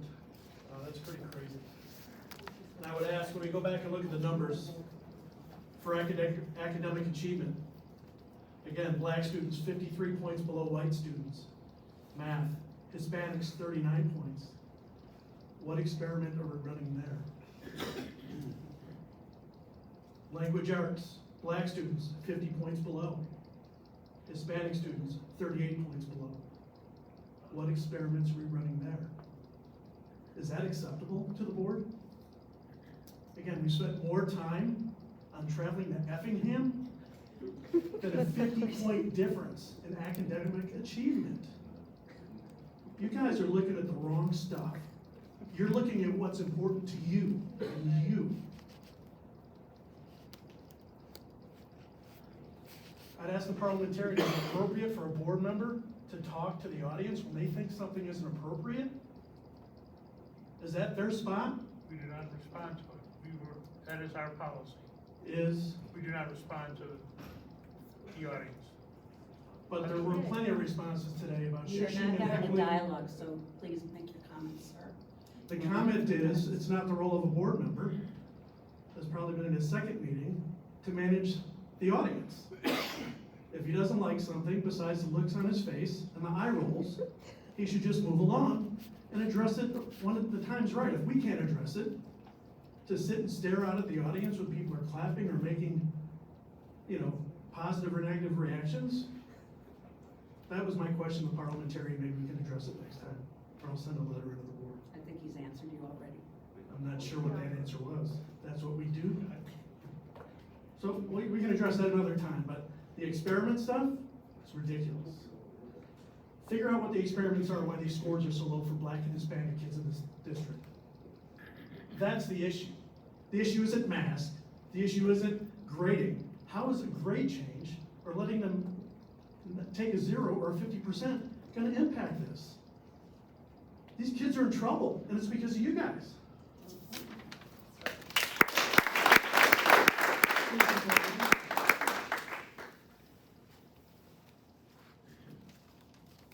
So, Dr. Susie Warden again. I would implore all of you, and there's some awesome teachers in this district, and I'm sure there's awesome board members, but I would like you all to check why you're here. Is this the next step of your journey into political, prowess, or what are we doing here? Because you guys, it's your job to make our schools better. I don't know what everyone's writing, but I'm sure you're not writing what I'm saying. But it's time to say yes to the ABCs, and yes to the 1, 2, 3s, and yes to the kids that want help, yes to the kids that want to succeed, yes to the kids that do not care about COVID, yes to the kids that take their vitamin C at home, they take their zinc, they eat their breakfast, they exercise, they have good positive mental attitude, and they're going to succeed. Let them succeed. Let's get our test scores above of 43% and 44% in math and reading. Are you kidding me? You guys are worried about masks. You're worried about going to Effingham. You're kidding me. Why are you here? Check yourself. Are you here for the kids? Again, let's talk about what our mission statement is again. What the heck is it? We inspire, we empower each student to become a critical thinker who engages as a global citizen. Is that kind of if they accept this whiteness stuff? Or do they deserve to get better grades? Do they deserve to be pushed? What are we doing? I implore each of you to look at why you're here. Are you here for the kids, or are you here to do a social agenda? And seriously, if you're here for the kids, let's step up and let's do something for the kids. Let's quit worrying about masks. Masks don't work, okay? 0.003 kids get sick. More kids are killing themselves because of the masks. Right. Okay? Again, zinc, vitamin C. We're spending hundreds and thousands and millions of dollars contact tracing kids. Who are you with? Are you social distance? Do you have your mask on? Give them vitamin C, give them zinc, give them hydrochloroquine. We can get it together as a community. We can get our kids healthy and smart. Are we in? Yes. We're in.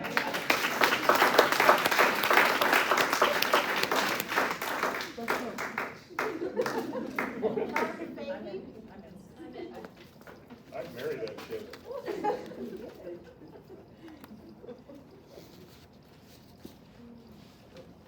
Dr. Fahy. I'm going to make a comment about a couple of things. Number one, about critical race theory, whatever you want to call this, crazy. I'm back to using crazy because this is crazy stuff. I'm about what unites us. What is real is that we're all human beings. What is real is, I think most people in this room are either Americans, or they want to be Americans, or they're here on visas, but they're in America. And I'd like to know how much time is being spent on teaching the Declaration of Independence, the Bill of Rights, the Federalist Papers, and the documents that are the founding documents of this country. How much time and energy and money are you putting into trying to unite people instead of divide them? We're spending a lot of money, a lot of time. We're paying a lot of shyster consultants, and I've been a consultant for many years. I mean, I've done a lot of things, but one of them has been consulting. I know how consulting works. People have been sold a bill of goods, and they've been sold a bill of goods based on racism. Yeah. And I am tired of it. I am tired of being told I am a white privileged person. I say, ask my father if I have white privilege. Just ask my dad, who worked his tail off to educate 8 kids and put a roof over our head and feed us every day. You are teaching, you are allowing the education system in this country to teach kids what somebody already said, to hate each other. You're teaching people to be victims, not winners. That to me is not education. That's not education. You're a board. You don't do the teaching, maybe some of you are teachers. But what you are not being leaders for values that reinforce the strengths and opportunities in our country. And if we don't do it in our communities and in our schools where we have the minds of children, it's never going to happen. We are on a very slippery slope. We've seen it. You've heard about school districts that have lowered their standards, and they've turned into being messes. The Chicago school system throws more money at education than anybody else, and look at what they look like. A gentleman talked about growing up in Inglewood, about going to poor schools. I worked in the Austin district. I know what it's like also to be in a school where a principal says to her kids that have to go past drug dealers and pimps. Sorry, your time is up. Well, all I can say is that woman stood up to the gangs and she said, my children will not be touched and I will be taught. So we need to start doing that here. Because Yeah, good for you. Thank you.